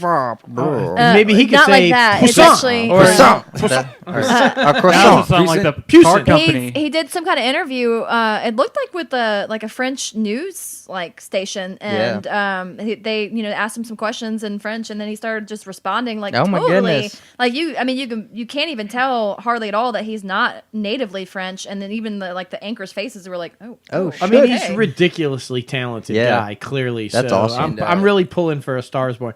He shot down rumors that apparently they said they were trying to throw his hat in the ring to direct Guardians 3. That'd be interesting. shot But, the- That'd be and, really interesting. Isn't Sam Elliott's in this film too? Sam Yeah. Elliott's Is in he? it. Well, Yeah, shit. I mean, come on. Yeah. Sam Elliott, Yeah. Bradley Cooper. Hell I'm like, yeah. you got to go. Exactly. Women everywhere will be flocking to Yeah. it. I mean, Drink Coors. Yeah. All right, let's get into some music. Billboard chart toppers. Kiki? Is it still Kiki? No, Do you still love not. me? It is not. And I just wanted to say that last week's show obviously was recorded early because the actual Billboard Hot 100 last week was Maroon 5 and Cardi B's Girls Like You as well. And this week is also the same song. So bravo to you guys. Yeah, it stopped after 10 weeks, I think. 10 or 11 weeks. Kiki? That's Kiki. Yeah. And we have some speculation on who Kiki is. It might be Kim Kardashian. Mm-hmm. Oh. What? Yeah. Yeah. There's a couple rumors out there, and we think we have it could be Kim Kardashian or Riri. I think Kiki is Riri because that's what he used to call Rihanna. Yeah, they had and he had to kind of like, how can I say Riri but not have everybody know it's Riri? Kiki. So there's a couple things out there. Like, let us know, man. Who is it? Who is Kiki? Is it Kim Kardashian? Is it Rihanna? Like, I don't know. Yeah. Plot thickens. To me, Kiki is my cat. Because that actually is my cat's name before that song ever came out. Shit. Really? Wow. Yeah. That's awesome. And I do love her. And I do love her. Like I do. Yes. Yeah. Anyway, Billboard top 200 albums. I don't even know how to say it. Iridescence. Brockhampton. That's next week's word of the day. That's next week's word of the day. This is an R&B / hip hop group that has been putting out a lot of music recently. So bravo to them to making it to the top spot. So cool. Yeah. But that is our show this week today, guys. Sorry for grossing you guys out with some poop corn conversation. Make sure to Scientists everywhere are gonna flock to our show now. Okay, they're gonna be like, we're looking for the for the scientist crowd too. Oh, holy moly! Make sure to follow us on all social media handles: Facebook, Twitter, Instagram. Our YouTube, Reddit, everywhere. We got a website, crazyantfilms.com. Twitter, Crazy Ant Films. Instagram, crazy_ant_films. Facebook, The Crazy Ant Film Company. On YouTube, Crazy Ant Films. And make sure to listen to this podcast on Apple Podcasts and Google Play Music. Make sure to subscribe and give us 5 stars. Leave a comment as well. So let us know what you think. It's going to be awesome. And we love Oprah. Oprah!